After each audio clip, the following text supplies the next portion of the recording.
ദേശീയ കഥകളി മഹോത്സവത്തിൻ്റെ ഈ വേദിയിൽ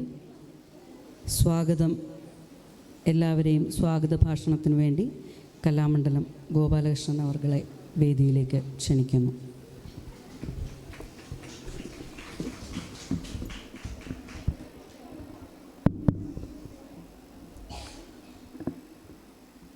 ബഹുമാനപ്പെട്ട അധ്യക്ഷൻ, വേദിയിലും സദസ്സിലുമിരിക്കുന്ന ഗുരുജനങ്ങളെ, സഹോദരി സഹോദരന്മാരെ,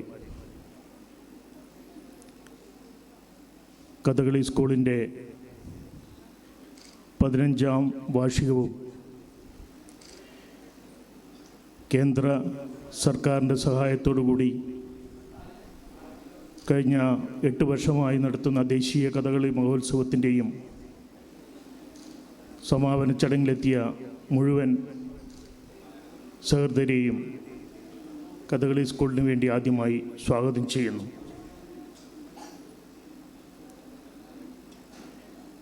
ഇന്ന് കഥകളി സ്കൂളിനെ സംബന്ധിച്ചിടത്തോളം ഏറ്റവും സന്തോഷം നിറഞ്ഞ ദിവസമാണ്. പത്മശ്രീ ഡോക്ടർ കലാമണ്ഡലം ഗോപിയാശാൻ ഇന്ന് ഈ വേദിയിൽ എത്തിച്ചേരേണ്ടതാണ്. അദ്ദേഹത്തിൻ്റെ ആരോഗ്യപരമായ കാരണങ്ങളാൽ അദ്ദേഹം ഉച്ചയ്ക്ക് ശേഷമോ ഇവിടെ എത്തിച്ചേരുമെന്നുള്ള പ്രതീക്ഷയിലാണ് ഞങ്ങൾ. അതുപോലെ തന്നെ നമ്മുടെ കഥകളി മഹോത്സവം ഈ വർഷം ഉദ്ഘാടനം ചെയ്യാൻ എത്തിയിരിക്കുന്നത്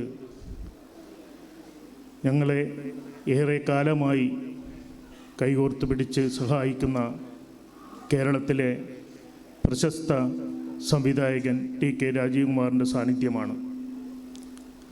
അദ്ദേഹം ഇന്നലെ മുതൽ നമ്മളോടൊപ്പമുണ്ട്. അദ്ദേഹത്തിൻ്റെ സഹധർമ്മിണി ലത ചേച്ചിയും ഓടുകൂടി ഇന്നലെ എത്തിച്ചേർന്നതാണ്. എന്നും കഥകളി സ്കൂളിനെ സഹായിക്കുന്ന അദ്ദേഹത്തിൻ്റെ നല്ല മനസ്സിനെ എന്നും കഥകളി സ്കൂൾ ഓർക്കുമെന്നുള്ള കാര്യത്തിൽ സംശയമില്ല. കഴിഞ്ഞ 25 വർഷക്കാലമായി ചെറുതുരുത്തിയിൽ കേരള കലാമണ്ഡലത്തിൽ നിന്ന് പഠനം കഴിഞ്ഞ് യാതൊരു തൊഴിൽ സാധ്യതയുമില്ലാതെ അലയുന്ന കലാകാരന്മാരെ കോർത്തു പിടിച്ചുകൊണ്ടാണ് കഥകളി സ്കൂൾ എന്ന സൊസൈറ്റി രൂപീകരിക്കുന്നത്. 15 വർഷമായി നല്ല രീതിയിൽ ഈ ഭാരതപ്പുഴയുടെ തീരത്ത് നടത്തിക്കൊണ്ടിരിക്കുന്നു. ഈ പ്രദേശത്തെ നിരവധി വിദ്യാർത്ഥികളുടെയും രക്ഷിതാക്കളുടെയും സഹായം തന്നെയാണ് ഈ സ്ഥാപനത്തിൻ്റെ വിജയം. കൂടുതലായി ദീർഘമായൊരു പ്രഭാഷണത്തിന് ഞാൻ മുതിരുന്നില്ല.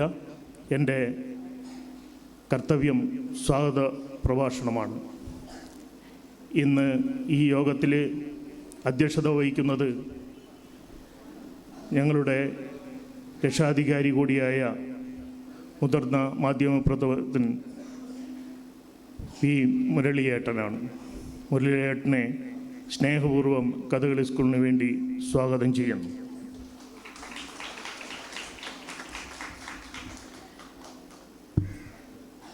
ഇന്നത്തെ കഥകളി മഹോത്സവം ഉദ്ഘാടനം ചെയ്യുന്നത് നമ്മുടെ എല്ലാം പ്രിയപ്പെട്ട രാജീവ് കുമാർ സാറാണ്.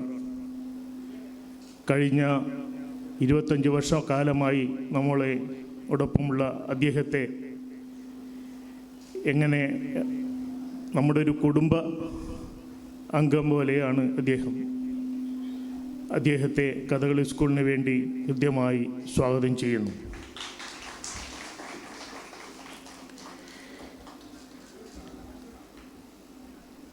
ഇന്ന് 2 പാരിതോഷികങ്ങളാണ് കഥകളി സ്കൂൾ നൽകുന്നത്. മഹാകവി പി. കുഞ്ഞിരാമൻ നായരുടെ പേരിലുള്ള കളിയച്ചൻ പുരസ്കാരവും നവജീവൻ പുരസ്കാരവും.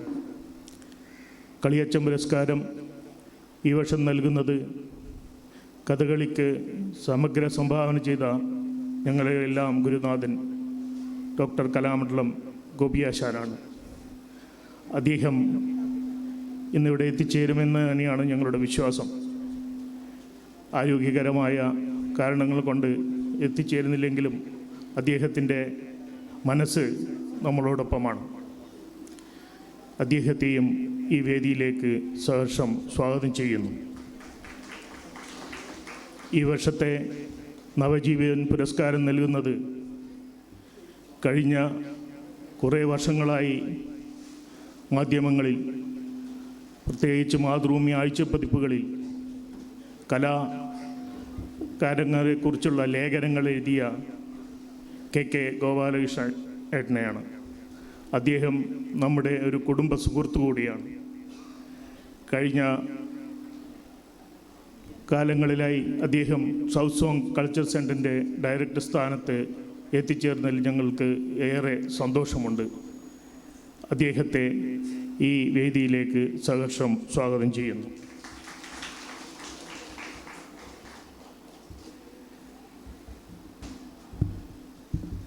ഈ വർഷത്തെ നമ്മുടെ മുഖ്യ അതിഥിയായി എത്തിച്ചേർന്നത് നമ്മുടെ നാട്ടിൻ്റെ പ്രഗത്ഭനായ കലാകാരൻ, പ്രത്യേകിച്ച് നമ്മളെ ചിരിപ്പിക്കുകയും ചിന്തിപ്പിക്കുകയും ചെയ്യുന്ന നമ്മുടെ നാട്ടിൻ്റെ നിയാസ് ബക്കറയാണ്. അദ്ദേഹത്തെ സഹർഷം കഥകളി സ്കൂളിലേക്ക് സ്വാഗതം ചെയ്യുന്നു.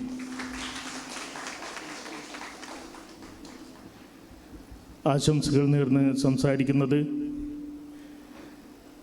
നമ്മുടെ ചെറുതുരുത്തിയുടെ നിള വിചാരവേദിയുടെ പ്രസിഡന്റ് വിപിൻ ഡിയടത്തിനെ സഹർഷം സ്വാഗതം ചെയ്യുന്നു. ആശംസകൾ നേർന്ന് സംസാരിക്കാൻ ഇവിടെ എത്തിച്ചേർന്ന ലത ചേച്ചിയെയും സ്നേഹപൂർവ്വം കഥകളി സ്കൂളിന് വേണ്ടി സ്വാഗതം ചെയ്യുന്നു.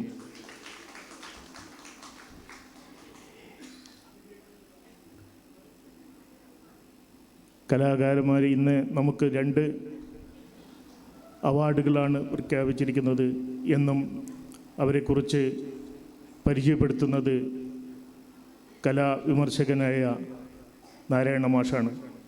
കഴിഞ്ഞ ഫെസ്റ്റിവൽ കാലം മുതൽ നമ്മളോടൊപ്പമുള്ള അദ്ദേഹത്തെ സഹർഷം ഈ വേദിയിലേക്ക് സ്വാഗതം ചെയ്യുന്നു. നമ്മുടെ കഥകളി സ്കൂളിൻ്റെ നൃത്താധ്യാപികയായ കലാമണ്ഡലം സുജാത ടീച്ചറെ സ്നേഹപൂർവ്വം വേദിയിലേക്ക് സ്വാഗതം ചെയ്യുന്നു.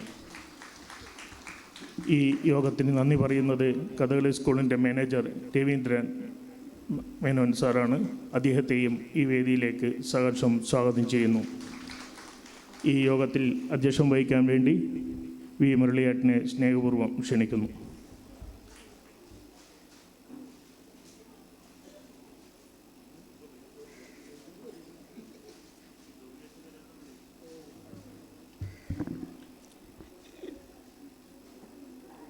ധന്യമായ ഈ ചടങ്ങിന് സ്വാഗതം ആശംസിച്ച കഥകളി സ്കൂളിൻ്റെ ഡയറക്ടർ ശ്രീ പി കലാമണ്ഡലം ഗോപാലകൃഷ്ണൻ, ഇന്ന് ഈ ആദരം ഉദ്ഘാടനം ചെയ്യുന്ന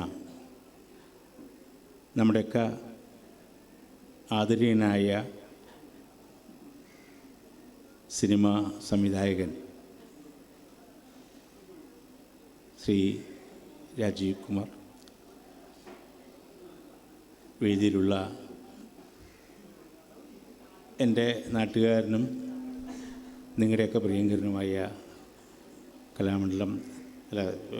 നിയാസ് ബക്കർ, വേദിയിലുള്ള ഇന്നത്തെ അവാർഡ് ജേതാവ് പ്രിയ സുഹൃത്ത് കെ ഗോപാലകൃഷ്ണൻ, വേദിയിലുള്ള മറ്റാദരണീയരെ, സദസ്സിലുള്ള ബഹുമാന്യരെ, ദീർഘമായ ഒരധ്യക്ഷ പ്രസംഗമൊന്നും നടത്താൻ ഉദ്ദേശിക്കുന്നില്ല. ആരോഗ്യപരമായ കാരണങ്ങൾ മാത്രമല്ല, ബഹുമാനായിട്ടുള്ള നമ്മുടെ വിശിഷ്ടാതിഥി ടി രാജീവ് കുമാർ സാർ, അതുപോലെ തന്നെ ബക്കറിൻ്റെയൊക്കെ പ്രഭാഷണം കേൾക്കാൻ വളരെ താല്പര്യപൂർവ്വം കാത്തിരിക്കുന്ന നിങ്ങളുടെ മുന്നിൽ 1-2 വാക്കുകൾ മാത്രം സൂചിപ്പിക്കുകയാണ്. ഗോപാലകൃഷ്ണൻ പറഞ്ഞുവല്ലോ ഈ സ്ഥാപനത്തെക്കുറിച്ച്. സർഗാത്മകവും സാംസ്കാരികവും മതേതരവുമായ ഒരു പൊതുയിടം.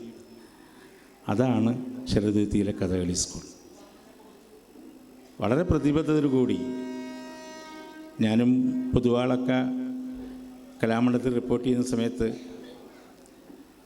അന്നിവിടെ വിദ്യാർത്ഥി സമാജം പ്രസിഡൻ്റായിരുന്ന ഗോപാലകൃഷ്ണൻ ഉയർത്തിപ്പിടിച്ചിരുന്നൊരു മുദ്രാവാക്യം, പ്രധാനപ്പെട്ട മുദ്രാവാക്യം, കഥകളി പഠിച്ച് ഞങ്ങൾ ഓട്ടോറിക്ഷ ഓടിക്കാൻ പോകണോ, ഹോട്ടലിലെ തൊഴിലിന് പോകണോ എന്നായിരുന്നു ഗോപാലകൃഷ്ണൻ ഉയർത്തിയ മുദ്രാവാക്യം. വളരെ കഠിനാധ്വാനം കൊണ്ട് ശ്രീ ഗോപാലകൃഷ്ണൻ തന്നെ അതിന് കഥകളി സ്കൂളിലൂടെ തികഞ്ഞ പ്രതിബദ്ധത പുലർത്തിക്കൊണ്ട് തന്നെ അതിന് മറുപടി നൽകിയിരിക്കുന്നു കലാകേരളത്തിന് എന്നുള്ളതിൻ്റെ ഏറ്റവും വലിയ സാക്ഷ്യപത്രമാണ് ഇന്നിവിടെ നാം ഒത്തുചേർന്നിട്ടുള്ള ഈ പൊതു ഇടം എന്ന് പറയാതിരിക്കാൻ കഴിയില്ല. എത്രയോ കലാകാരന്മാരെ പ്രോത്സാഹിപ്പിക്കുകയും അവർക്കൊക്കെ തന്നെ മുന്നോട്ട് പോകാനുള്ളൊരു ചാലശക്തിയായി ഈ സ്ഥാപനത്തെ മാറ്റിയെടുക്കുന്നതിലും അദ്ദേഹം വഹിച്ച പങ്ക് വളരെ ശ്ലാഘനീയമാണ്. അതിൻ്റെ ഒത്തുചേരൽ കൂടിയാണ് ഇന്നിവിടെ നമ്മൾ നടത്തുന്നത്. ഇത് ഈ കൂടിച്ചേരൽ ഉദ്ഘാടനം ചെയ്യുന്നത് സ്വാഗത പ്രസംഗത്തിൽ അദ്ദേഹം സൂചിപ്പിച്ച പോലെ മലയാള സിനിമയുടെ അഭിമാനമായ ദേശീയ സംസ്ഥാന പുരസ്കാരങ്ങൾ ലഭിച്ചിട്ടുള്ള ഏറ്റവും ഉന്നതനായ സംവിധായകൻ, സിനിമ മാത്രമല്ല കല, സിനിമയ്ക്ക് അപ്പുറത്തുള്ള കലകളെയും അംഗീകരിക്കുന്നവരാണ് സിനിമാക്കാരനെന്ന് തിരിച്ചറിവുള്ള ഒരു സംവിധായകൻ. അതുകൊണ്ടാണല്ലോ അദ്ദേഹം നമ്മുടെ കഥകളി സ്കൂളുമായി സഹകരിക്കുന്നത്.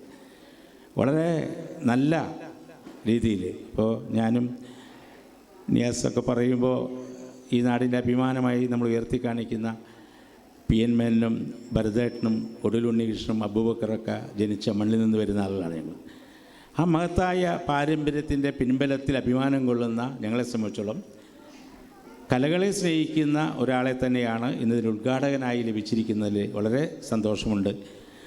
അദ്ദേഹത്തിൻ്റെ സാന്നിധ്യം നമ്മളെ വളരെ ധന്യരാക്കുന്നു എന്ന് പറയാതിരിക്കാൻ കഴിയുക. പിന്നെ ഇന്ന് ഇവിടെ മുഖ്യാതിഥിയായി പങ്കെടുക്കുന്നത് ഞങ്ങളുടെ പ്രിയപ്പെട്ട നിയാസാണ്. നിയാസിനെ ഒരു പക്ഷേ ഇവിടെ ഇരിക്കുന്നവരിൽ, സദസ്സിലും വേദിയിലും ഇരിക്കുന്നവരിൽ നിങ്ങൾ ഏറ്റവും കൂടുതൽ അനുഭവിച്ചറിഞ്ഞ ആളുകളാണ്, ഏറ്റവും കൂടുതൽ അടുത്തറിയുന്ന ആളുകളുമാണ്. ചെറിയ കുട്ടികൾ പോലും സെൽഫി എടുക്കാൻ നിയാസ് വന്നപ്പോൾ തൊട്ട് തുടങ്ങിയിട്ടുള്ള താല്പര്യം വളരെ അഭിമാനത്തോടു കൂടി നോക്കി നിൽക്കുകയായിരുന്നു. ഞങ്ങളുടെ ഒരു നാട്ടുകാരൻ, ഞാനിവിടെ വന്നപ്പോൾ KK ഗോപാലകൃഷ്ണനായിട്ട് സംസാരിക്കുമ്പോൾ കൃഷ്ണനാരാശാൻ ജീവിച്ചിരുന്ന കാലത്ത് ഗുരുവായൂരിലുണ്ടായൊരു അനുഭവം പറഞ്ഞാണ് നിയാസിനെ പരിചയപ്പെടുത്തിയത്. കൃഷ്ണനാരാശാൻ്റെ മുമ്പിൽ ഗോപിയാശാൻ്റെ ഏറ്റവും വലിയ ലോകം കണ്ട ഏറ്റവും വലിയ ആരാധകനായിരുന്ന ഒരു ബലേ വാരിയർ എന്ന് പറയുന്ന ഒരു കഥകളി കമ്പക്കാരുണ്ടായിരുന്നു. അപ്പോൾ കൃഷ്ണനാരാശാനെ ഒന്ന് ചൂടാക്കുക അരങ്ങത്തെത്തുന്നതിന് മുമ്പേ എന്നുള്ള അങ്ങനൊരു രോഗമായിരുന്നു, അല്ലെങ്കിൽ ഒരു താല്പര്യമായിരുന്നു. അപ്പോൾ കൃഷ്ണനായരുടെ മക്കളുടെ പേര് കലയും മണിയും എന്നാണ്. അപ്പോൾ കൃഷ്ണനാരാശാനോട് ചോദിച്ചു, ഈ ബലേവാര് ചോദിച്ചു, ആശാന് അല്ലെങ്കിലും അല്പം കലയേക്കാൾ ഇഷ്ടം മണിയാണ് അല്ലേ? അത് കഥകളിക്കാർക്കിടയിലുള്ള പൊതുവായ ഒരു സംസാരമാണ്. അപ്പോൾ ആശാനൊരു തുറിച്ചിരുന്ന് നോട്ടം നോക്കിയിട്ട് രണ്ടും വേണം എന്ന് പറഞ്ഞു. ഞങ്ങളുടെ ഏറ്റവും ആദരണീയനായ നാടിൻ്റെ അഭിമാനമായ അബൂബക്കർക്ക അങ്ങനെയായിരുന്നു. നിയാസിൻ്റെ പിതാവ് മലയാള സിനിമയിലെ ഒട്ടേറെ കഥാപാത്രങ്ങളെ ചെയ്തിട്ടുള്ള, നാടകത്തെ ജീവനേക്കാൾ കൂടുതൽ സ്നേഹിച്ച അദ്ദേഹം എന്നും കലയ്ക്ക് വേണ്ടി ജീവിച്ച ഒരു വ്യക്തിത്വമാണ്. അദ്ദേഹത്തിൻ്റെ മക്കളുടെ തുടക്കം കാണാൻ അദ്ദേഹം ഉണ്ടായെങ്കിലും ഇപ്പോഴത്തെ ഉയർച്ച, നാടിന് അഭിമാനകരമായ രീതിയിലുള്ള ഉയർച്ച കാണാൻ അദ്ദേഹം ഇല്ല. എങ്കിലും അദ്ദേഹത്തിലൂടെ അവരെ നോക്കിക്കാണുന്ന വലിയൊരു സമൂഹം ഇന്നും ഉണ്ടെന്ന് പറയാൻ വേണ്ടി ഞാൻ പറഞ്ഞതാണ്. പിന്നെ ഗോപിയാശാൻ യാതൊരു വിധത്തിലുള്ള കഥകളി സ്കൂളിനെ സംബന്ധിച്ചോളം കഥകളി സ്കൂളിൻ്റെ എല്ലാ വഴികാട്ടിയും ഗോപിയാശാനാണ്. ഗോപിയാശാനോട് സംസാരിക്കുമ്പോൾ ഗോപാലകൃഷ്ണൻ എന്നിങ്ങനെ പറഞ്ഞുകൊണ്ടിരിക്കും. കാരണം ഗോപിയാശാനോട് ഉള്ള ഗോപാലകൃഷ്ണൻ്റെ താല്പര്യവും സ്നേഹവും ഒരുപക്ഷെ കലകളോടും കഥകളോടുമുള്ള ബഹുമാനമായിരിക്കാം. പക്ഷേ ഗോപിയാശാൻ ഏറ്റവും കൂടുതൽ ഇഷ്ടപ്പെടുന്ന നിരവധി അവാർഡുകൾ, നേരത്തെ തീരുമാനിച്ച കളിയച്ഛൻ അവാർഡുകളൊക്കെ തീരുമാനിക്കുമ്പോൾ ഞങ്ങൾ ഒന്നിച്ചിരുന്നാണ് തീരുമാനിക്കാറുള്ളത്. ഗോപിയാശാൻ തന്നെ ഒരു പ്രധാനപ്പെട്ട ആളുടെ പേര് പറയും. അങ്ങനെ വന്നപ്പോഴാണ് ഈ അവാർഡിന് ഗോപിയാശാൻ്റെ പേര് ഗോപിയാശ ഇരിക്കുന്ന വേദിയിൽ ഒരിക്കലും ഉയരില്ല എന്ന് നിങ്ങൾക്കറിയാം. അങ്ങനെയാണ് ഗോപിയാശാൻ ഇത്തവണ എന്നുള്ളൊരിത് വന്നത്.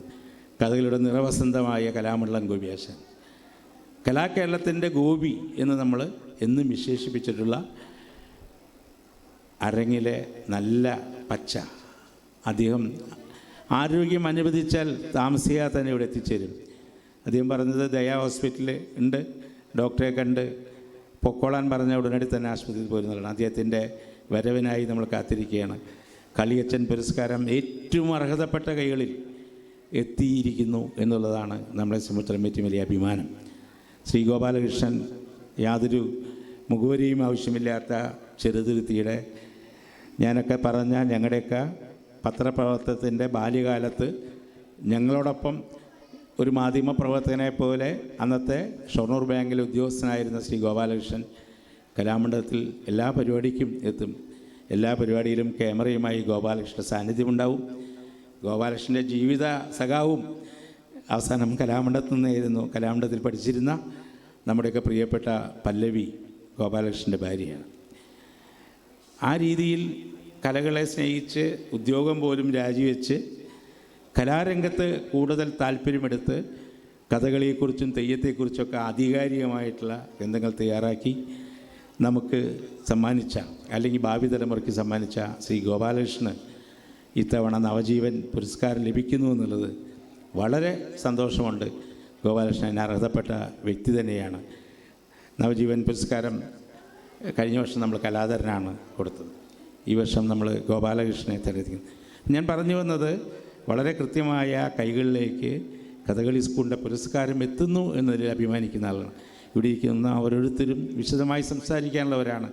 അപ്പോൾ ഞാൻ നീട്ടിക്കൊണ്ടു പോകുന്നില്ല. കഥകളി സ്കൂളിൻ്റെ കുടുംബാംഗങ്ങളാണ് നമ്മളെല്ലാം. ഉദ്ഘാടകൻ മുതൽ നന്ദി പറയുന്ന രവിയേട്ടന്മാരെ എല്ലാവരും, സുജാത ടീച്ചറായാലും എല്ലാവരും ഈ കഥകളി സ്കൂളിൽ വരുമ്പോൾ നമ്മുടെ വീട്ടിലേക്ക് കയറി വരുന്ന, ഒരു പൊതുയിടത്തിലേക്ക് കയറി വരുന്ന എല്ലാ സുഖവും, ഒരു പോസിറ്റീവ് എനർജി അനുഭവപ്പെടുന്ന ഇടമാണിത്.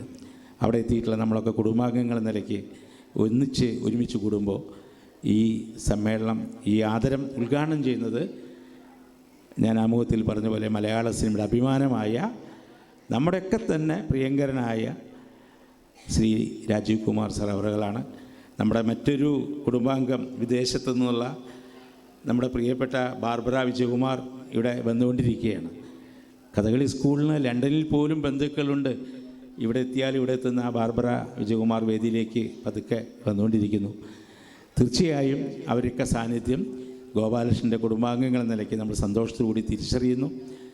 ആദരപൂർവ്വം ഈ ആദരം ദീപം തെളിയിച്ച് ഉദ്ഘാടനം ചെയ്യുന്നതിനായി ബഹുമാനായ രാജീവ് കുമാർ സാറെ ക്ഷണിക്കുന്നു. അദ്ദേഹത്തിൻ്റെ ശ്രീമതിയെയും പ്രത്യേകം ക്ഷണിക്കുന്നു.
വേദിയിലും സദസ്സിനുള്ള ബഹുമാന്യരെ, സുഹൃത്തുക്കളെ, കഥകളി സ്കൂളിൻ്റെ ഇത്തരം ചടങ്ങുകളിൽ പങ്കെടുക്കുവാനായി പല വർഷങ്ങളിലും ഗോപാലകൃഷ്ണൻ വിളിക്കാറുള്ളതാണ്. പല അവസരങ്ങളിലും വരാൻ കഴിയാതെയും ചില സിനിമകളുടെ ഇടയിലൊക്കെ ആയിരിക്കും പലപ്പോഴും ഇത് ഉണ്ടാകുക. ഇതുവരെ ഇങ്ങനൊരു ചടങ്ങിൽ പങ്കെടുക്കാൻ പറ്റാത്ത സങ്കടമായിരുന്നു ഈ വർഷം. എന്തായാലും ഗോപാലകൃഷ്ണൻ എല്ലാ വർഷവും പതിവ് പോലെ വിളിക്കുന്നതാണ്. ഈ വർഷം വരാമെന്ന് ഞാൻ നേരത്തെ തന്നെ സമ്മതിക്കുകയും ചെയ്തിരുന്നു. ഗോപാലകൃഷ്ണനെ പരിചയപ്പെടുന്ന ഏതാണ്ട് ഒരു 30 കൊല്ലം ആകുന്നു. വളരെ യാദൃശ്ചികമായിട്ടാണ് ഗോപാലകൃഷ്ണനെ ഞാൻ പരിചയപ്പെടുന്നതെങ്കിലും അദ്ദേഹം ഒരു കലാമണ്ഡലത്തിൽ നിന്ന് കഥകളി അഭ്യസിച്ച ഒരു പുറത്തു വന്നൊരു വിദ്യാർത്ഥി എന്നുള്ള നിലയ്ക്കാണ് ഞാൻ ആദ്യം ഗോപാലകൃഷ്ണനെ കാണുന്നതും. അങ്ങനെ തന്നെയാണ് ഞാൻ ഗോപാലകൃഷ്ണനെ ആദ്യം ചില പരിപാടികളുമായി ബന്ധപ്പെടുത്തുന്നത്. പിന്നീട് ഈ ഗോപാലകൃഷ്ണൻ്റെ പൊതുവെ കലയോടുള്ള അദ്ദേഹത്തിൻ്റെ ഒരു കാഴ്ചപ്പാടുകളും മറ്റ് കലാകാരന്മാർക്ക് അവരഭ്യസിച്ച കലകൾ പ്രദർശിപ്പിക്കുവാനും അല്ലെങ്കിൽ അതിൽ അവരുടെ ജീവിതം കണ്ടെത്തണം എന്ന് ആഗ്രഹിക്കുന്ന ചുരുക്കം ചിലരൊരാളാണ് ഗോപാലകൃഷ്ണൻ എന്നുള്ള തിരിച്ചറിവാണ് ഗോപാലകൃഷ്ണൻ ഞാനും തമ്മിൽ. ഗോപാലകൃഷ്ണൻ പഠിച്ചത് കഥകളിയാണെങ്കിലും ഇപ്പോഴും ചില സമയത്ത് എനിക്ക് ഒരു ചെറിയ കുറ്റബോധത്തോടുകൂടി ഞാൻ ഓർക്കുന്നൊരു കാര്യം, കലാമണ്ഡലത്തിൽ നിന്ന് പഠിച്ചിറങ്ങിയ ഗോപാലകൃഷ്ണനെ ഞാനാണോ ഒരു പരിധിക്കപ്പുറത്ത് ഈ കലകളെ അല്ലെങ്കിൽ അത്തരത്തിലുള്ള പരിപാടികൾ സംഘടിപ്പിക്കുന്നതിൻ്റെ എന്നോടൊപ്പം അല്ലെങ്കിൽ ഇന്ന് കേരളത്തിൽ അല്ലെങ്കിൽ ഇന്ത്യയിൽ തന്നെ ഏറ്റവും വലിയ ക്ലാസിക്കൽ കലകളെയും ഫോക്ക് കലകളെയൊക്കെ ബന്ധപ്പെട്ട് നടക്കുന്ന ഏത് പ്രസിദ്ധമായിട്ടുള്ള ചടങ്ങുകളോ അല്ലെങ്കിൽ അത്തരം ഇവൻറ്റുകളോ കലാമണ്ഡലം ഗോപാലകൃഷ്ണനൊരു ഒഴിച്ചുകൂടാൻ പറ്റാത്ത ഒരാളാണെന്ന് നമുക്ക് അഭിമാനത്തോടുകൂടി പറയാൻ കഴിയും. അപ്പോൾ ഇടയ്ക്ക് എനിക്കുള്ളൊരു സങ്കടം, കഥകളിയിൽ പ്രശസ്തനാവേണ്ട ഗോപാലകൃഷ്ണനെ വഴിതെറ്റിച്ചതിൽ അതിന് പൂർണ്ണ ഒരു ഉത്തരവാദിത്വം ഞാൻ എടുക്കേണ്ടി വരുന്നു എന്ന് ചില സമയത്ത് എനിക്ക് തോന്നാറുണ്ട്. പക്ഷെ ഞാനതിനെ ഒരു കണക്കിൽ മറ്റൊരു തരത്തിൽ അതിനെ കാണുമ്പോൾ ഒരുപക്ഷെ അദ്ദേഹം കഥകളി വിദ്വാനായി ഒരു പേഴ്സണൽ ലെവലിൽ അറിയപ്പെടുന്ന ഒരു വളരെ പ്രശസ്തനായ കലാകാരൻ ആകുമായിരിക്കും എന്നുള്ളതിന് ഉറപ്പുണ്ടായിരുന്നു. പക്ഷേ ഇപ്പോൾ അദ്ദേഹം ചെയ്തുകൊണ്ടിരിക്കുന്നത് ഇത്തരം വിദ്യകൾ അഭ്യസിച്ചിട്ടുള്ളവർക്ക് എവിടെയൊക്കെ അവർക്ക് അർഹിക്കപ്പെടുന്ന വേദികൾ ഒരുക്കുവാനും അല്ലെങ്കിൽ അംഗീകാരങ്ങൾ ഒരുക്കുവാനും അല്ലെങ്കിൽ അവരുടെ ജീവിതത്തിൻ്റെ ഒരു ഭാഗമായി നിലകൊള്ളുവാനും ഗോപാലകൃഷ്ണന് കഴിഞ്ഞ ഒരു 25 കൊല്ലമായി അത് വളരെ കൃത്യമായി, അതായത് ഞാൻ ഗോപാലകൃഷ്ണനായി ഒരു ചെയ്തിരിക്കുന്ന വലുതും ചെറുതുമായിട്ടുള്ള ഇവൻറ്റുകളുടെ കണക്കെടുത്താൽ ഏതാണ്ടൊരു 600 മേളെങ്കിലും അത്രയും വിശാലമായ നിരന്തരം ചടങ്ങുകളിൽ ഗോപാലകൃഷ്ണൻ ഞാനുമായി സഹകരിച്ച് പ്രവർത്തിച്ചിട്ടുണ്ട്. വളരെ ഇമ്പോർട്ടൻ്റ് ആയിട്ടുള്ളൊരു കാര്യം, ഞാൻ അതിൻ്റെ ഒരു വളരെ അതിവിടെ പറയേണ്ട കാര്യമില്ല എങ്കിൽ പോലും ഞാൻ കൃത്യമായി അത് പറയേണ്ട ഒരു കാര്യമുണ്ടെന്ന് തോന്നാനുള്ള കാരണം, ഞാൻ ഈ 25-30 കൊല്ലമായി ഗോപാലകൃഷ്ണനുമായി നടത്തിയിരിക്കുന്ന ഒരു ചടങ്ങിൽ നിന്നും അതിൻ്റെ സംഘാടകരിൽ നിന്നോ അതിൽ പങ്കെടുത്ത ഒരു കലാകാരനിൽ നിന്നോ ഗോപാലകൃഷ്ണനെക്കുറിച്ച് ഒരു മോശം അഭിപ്രായമോ അല്ലെങ്കിൽ അദ്ദേഹത്തിൻ്റെ ആൾക്കാരോടുള്ള പെരുമാറ്റത്തിലോ മറ്റെല്ലാ കാര്യത്തിലും ഇന്ന് വരെ എൻ്റെ അടുത്തേക്കൊരു ഒരാളുടെ ഒരു വിമർശനമോ അല്ലെങ്കിൽ ഒരു മനസ്സ് വേദനിച്ച ഒരു സംസാരമോ ഉണ്ടായിട്ടില്ല എന്നുള്ളതാണ് എനിക്കെപ്പോഴും ഗോപാലകൃഷ്ണനെ കാണുമ്പോൾ വളരെ അത്ഭുതത്തോടുകൂടി ഞാൻ ഇപ്പോഴും കാണുന്നത്. ഒരുപക്ഷെ എന്നെക്കുറിച്ചൊക്കെ ആൾക്കാർ ചിലപ്പോൾ പലതും പറയുന്നുണ്ടാവും എന്നാണ് ഞാൻ വിശ്വസിക്കുന്നത്. പക്ഷേ ഗോപാലകൃഷ്ണനെക്കുറിച്ച് ഒരു ഇവൻ്റ് കഴിഞ്ഞാൽ അതിൻ്റെ സംഘാടകർ ഇപ്പോൾ ഇന്ത്യക്ക് പുറത്ത് നടത്തുന്നൊരു ഇവൻ്റാണെങ്കിൽ നമ്മളെപ്പോഴെങ്കിലും വീണ്ടും ഒരു ഇവൻ്റ് ചെയ്യുമ്പോൾ ഗോപാലകൃഷ്ണൻ വന്നില്ലേ എന്ന് വളരെ കാര്യമായി ചോദിക്കുമായിരുന്നു. അപ്പോൾ എന്നെ സംബന്ധിച്ച് എൻ്റെ അത്തരത്തിലുള്ള ഏത് ഇവൻറ്റുകൾക്കും ഗോപാലകൃഷ്ണൻ വരുന്നത് എനിക്കൊരു ആത്മധൈര്യവും ആ ഒരു ഏരിയ ഞാൻ ഗോപാലകൃഷ്ണനെ ഏൽപ്പിച്ചിരിക്കുന്നത് വളരെ ഭംഗിയായി, വളരെ പാഷനേറ്റായിട്ട്, അതായത് ഒരു കലയെ കച്ചവടം എന്നുള്ളതിനപ്പുറത്ത് ആ കലയുടെ ആ കലയുമായി ബന്ധപ്പെടുന്ന എല്ലാ കലാകാരന്മാരെയും അതേ ആദരവോടുകൂടി ഗോപാലകൃഷ്ണൻ കാണുന്നു എന്നുള്ളത് എനിക്ക് തോന്നുന്നത്. അങ്ങനെ ചുരുക്കം ചിലരെ നമുക്ക് അത്തരം നല്ല ക്വാളിറ്റീസ് അല്ലെങ്കിൽ അത്ര സ്വഭാവ ഗുണങ്ങൾ കാണുവാൻ കഴിയുന്ന ഒരു കാലത്താണ് നമ്മൾ ജീവിച്ചിരിക്കുന്നത് എന്നും കൂടെ നമ്മൾ ഓർക്കണം. അപ്പോൾ അതുകൊണ്ട് ഗോപാലകൃഷ്ണൻ്റെ ഈ കഥകളി സ്കൂൾ കാലം ചെല്ലുന്തോറും കേരളത്തിലെ ഇത്തരം കലകൾ അഭ്യസിച്ചിട്ടുള്ള എല്ലാവർക്കും അവരുടെ ഭാവിയിലേക്കുള്ള ഒരു യാത്രയിൽ കഥകളി സ്കൂളുമായി സഹകരിക്കേണ്ടി വരിക തന്നെ ചെയ്യും. കാരണം അത്തരത്തിൽ കലയെ വളർത്തുവാനും കലാകാരന്മാരെ സ്നേഹിക്കുവാനും കഴിയുന്ന സംഘടനകളോ വ്യക്തികളോ തീരെ വിരളമാണ് ഈ നാട്ടിൽ എന്നുള്ളത് കൊണ്ട് തന്നെ.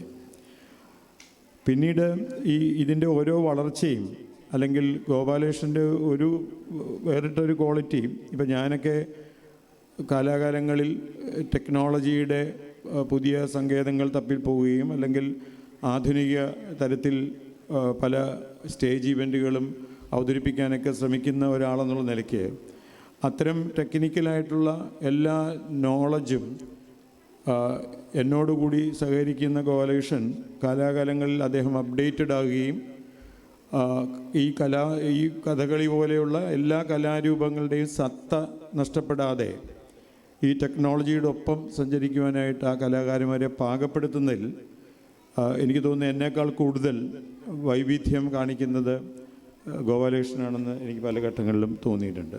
അപ്പോൾ അത്തരത്തിൽ ഗോപാലകൃഷ്ണനൊരു പുതിയ മനുഷ്യൻ്റെ ആസ്വാദനത്തിനെ അതിനെ പാകപ്പെടുത്തുന്ന തരത്തിൽ എല്ലാ കലകളുടെയും സത്ത നഷ്ടപ്പെടാതെ ഭാവിയിലും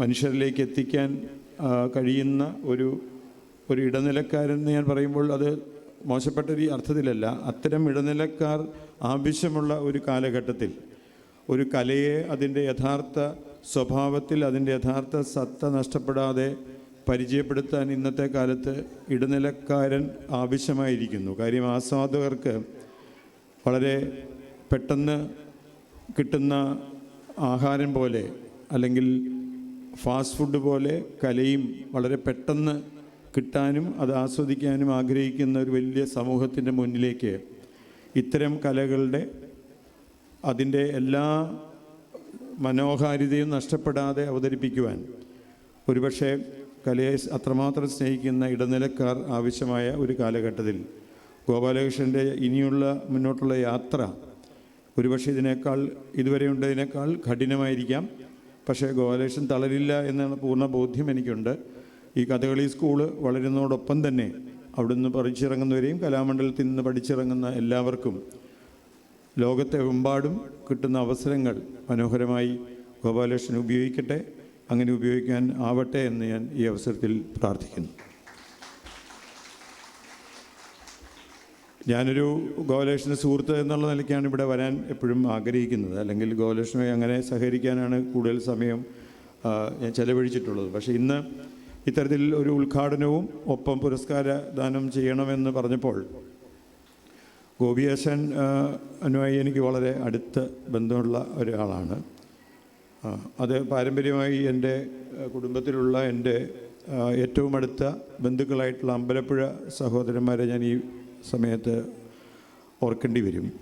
അങ്ങനെ ശങ്കരനാരായണ പണിക്കരും ഗോപാലകൃഷ്ണ പണിക്കരും രാമകൃഷ്ണ പണിക്കരും അടങ്ങുന്ന ആ 3 സഹോദരന്മാരുടെ ഒരു കണ്ണിൻ്റെ താഴെയാണ് ഞാൻ എൻ്റെ കുട്ടിക്കാലം കഴിഞ്ഞതുകൊണ്ട് തന്നെ സംഗീതത്തോടും അല്ലെങ്കിൽ അതുമായി ബന്ധപ്പെട്ടിട്ടുള്ള എല്ലാ കലകളുമായി വളരെ കുട്ടിക്കാലം മുതലേ ഒരു പരിചയം, അത് അങ്ങനെ വലിയ അതിനെക്കുറിച്ചുള്ള ബോധമുണ്ടായി എന്നുള്ള അർത്ഥത്തിലല്ല, പക്ഷേ ഒരു പരിചയം കുട്ടിക്കാലം മുതൽ എല്ലാ കലകളുമായി എനിക്ക് ഉണ്ടായി എന്നുള്ളത് ഒരു സൗഭാഗ്യമായി ഞാൻ ഇപ്പോൾ കാണുന്നു. അപ്പോൾ അതുകൊണ്ട് തന്നെ കഥകളി അഭ്യസിക്കുന്ന ആൾക്കാരുമായും അമ്പലപ്പുഴ സഹോദരന്മാർ ആദ്യം ഒരുപക്ഷെ കലാമണ്ഡലത്തിനോടൊപ്പം തന്നെ ചെമ്പകശ്ശേരി കഥകളി യോഗം അമ്പലപ്പുഴയിൽ തുടങ്ങുന്നത് ഈ ശങ്കരനാരായണ പണിക്കർ ആയിരുന്നു. അപ്പോൾ അവർക്കും കഥകളിയുമായും അടുത്ത ബന്ധമുണ്ടായിരുന്നു.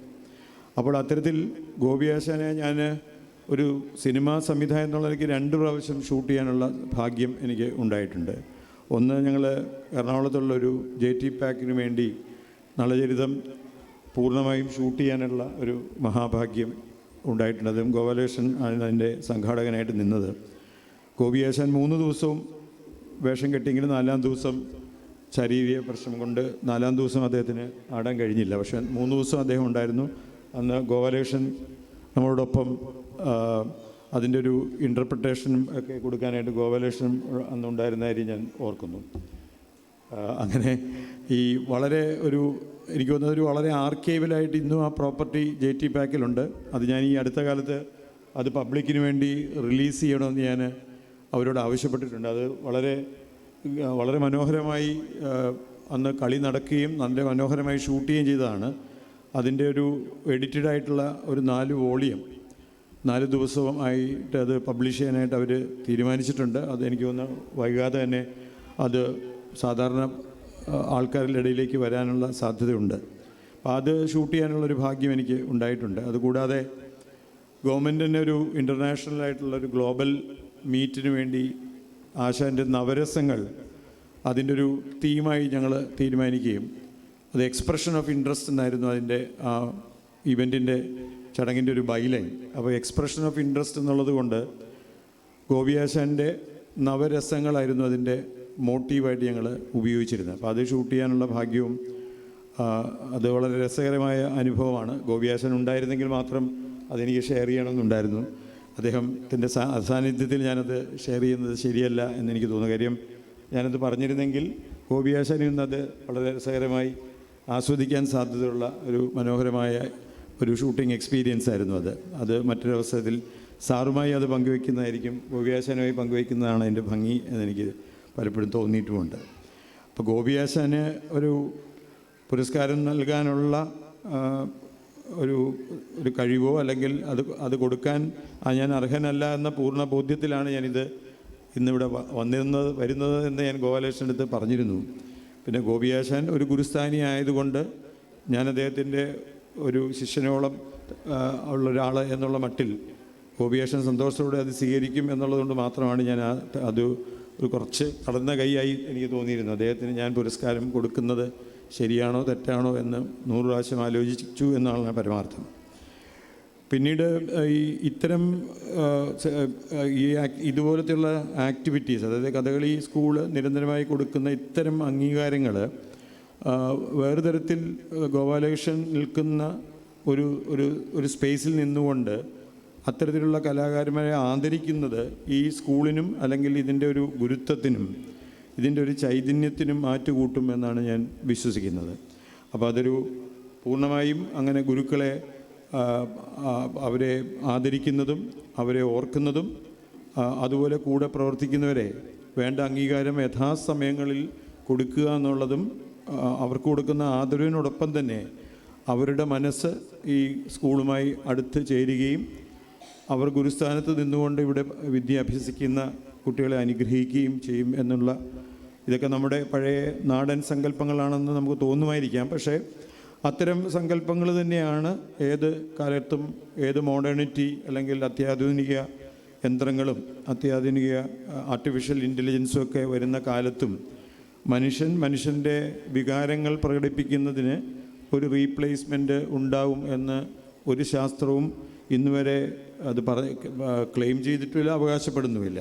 അപ്പോൾ അതുകൊണ്ട് മനുഷ്യൻ്റേതായ രീതിയിൽ ലോകാവസാനം വരെ ജീവിക്കുമ്പോൾ അവരുടെ എക്സ്പ്രഷൻസ്, അവരുടെ വികാരങ്ങൾ അവർ വളരെ ഹ്യൂമെയിനായി അവരുടെ ശരീരം കൊണ്ടും അവരുടെ ശരീരഭാഷ കൊണ്ടും അവരുടേതായ കണ്ണുകളും അവരുടെ ചുണ്ടുകളും അവരുടെ സംസാര രീതിയും അവരുടെ ഡയലക്റ്റുകളും അവരുടെ മോഡുലേഷൻസും ഇതുമെല്ലാം ഏത് ആധുനിക സംവിധാനങ്ങൾ വരുമ്പോഴും ഇതിനൊന്നും കിടപിടിക്കുകയോ അല്ലെങ്കിൽ ഇതിൻ്റെതെല്ലാം അതിൻ്റേതായ മനുഷ്യത്വത്തിൻ്റെ പൂർണ്ണത ഒരിക്കലും അച്ചീവ് ചെയ്യില്ല എന്ന് പൂർണ്ണമായി വിശ്വസിക്കുന്ന ആളാണ് ഞാൻ.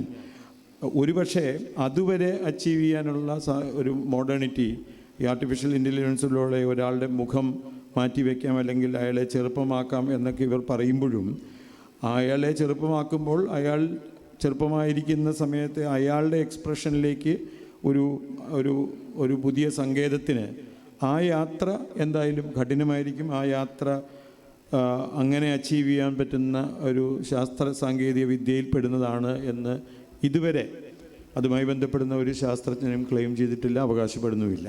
അപ്പം അതുകൊണ്ട് തന്നെ ഇത്തരം ചടങ്ങുകൾ കാലാകാലങ്ങളിൽ വീണ്ടും വീണ്ടും നടക്കേണ്ടതാണ്. ഇത്തരം ഗുരുക്കന്മാരെയും അല്ലെങ്കിൽ നമ്മുടെ മുന്നേ നടക്കുന്ന നമുക്ക് വഴികാട്ടികളായി തോന്നുന്നവരെ ആദരിക്കുകയും അവരെ ഒരു നോക്ക് കാണുവാനും അവരുടെ സ്പർശമേൽക്കുവാനും അവരുടെ വാക്കുകൾ കേൾക്കുവാനും അവരുടെ അനുഗ്രഹങ്ങൾ വാങ്ങുവാനും ഒക്കെയാണ് ഇത്തരത്തെ ചടങ്ങുകളെ നമ്മൾ ഇനി അങ്ങോട്ട് കാണേണ്ടത്.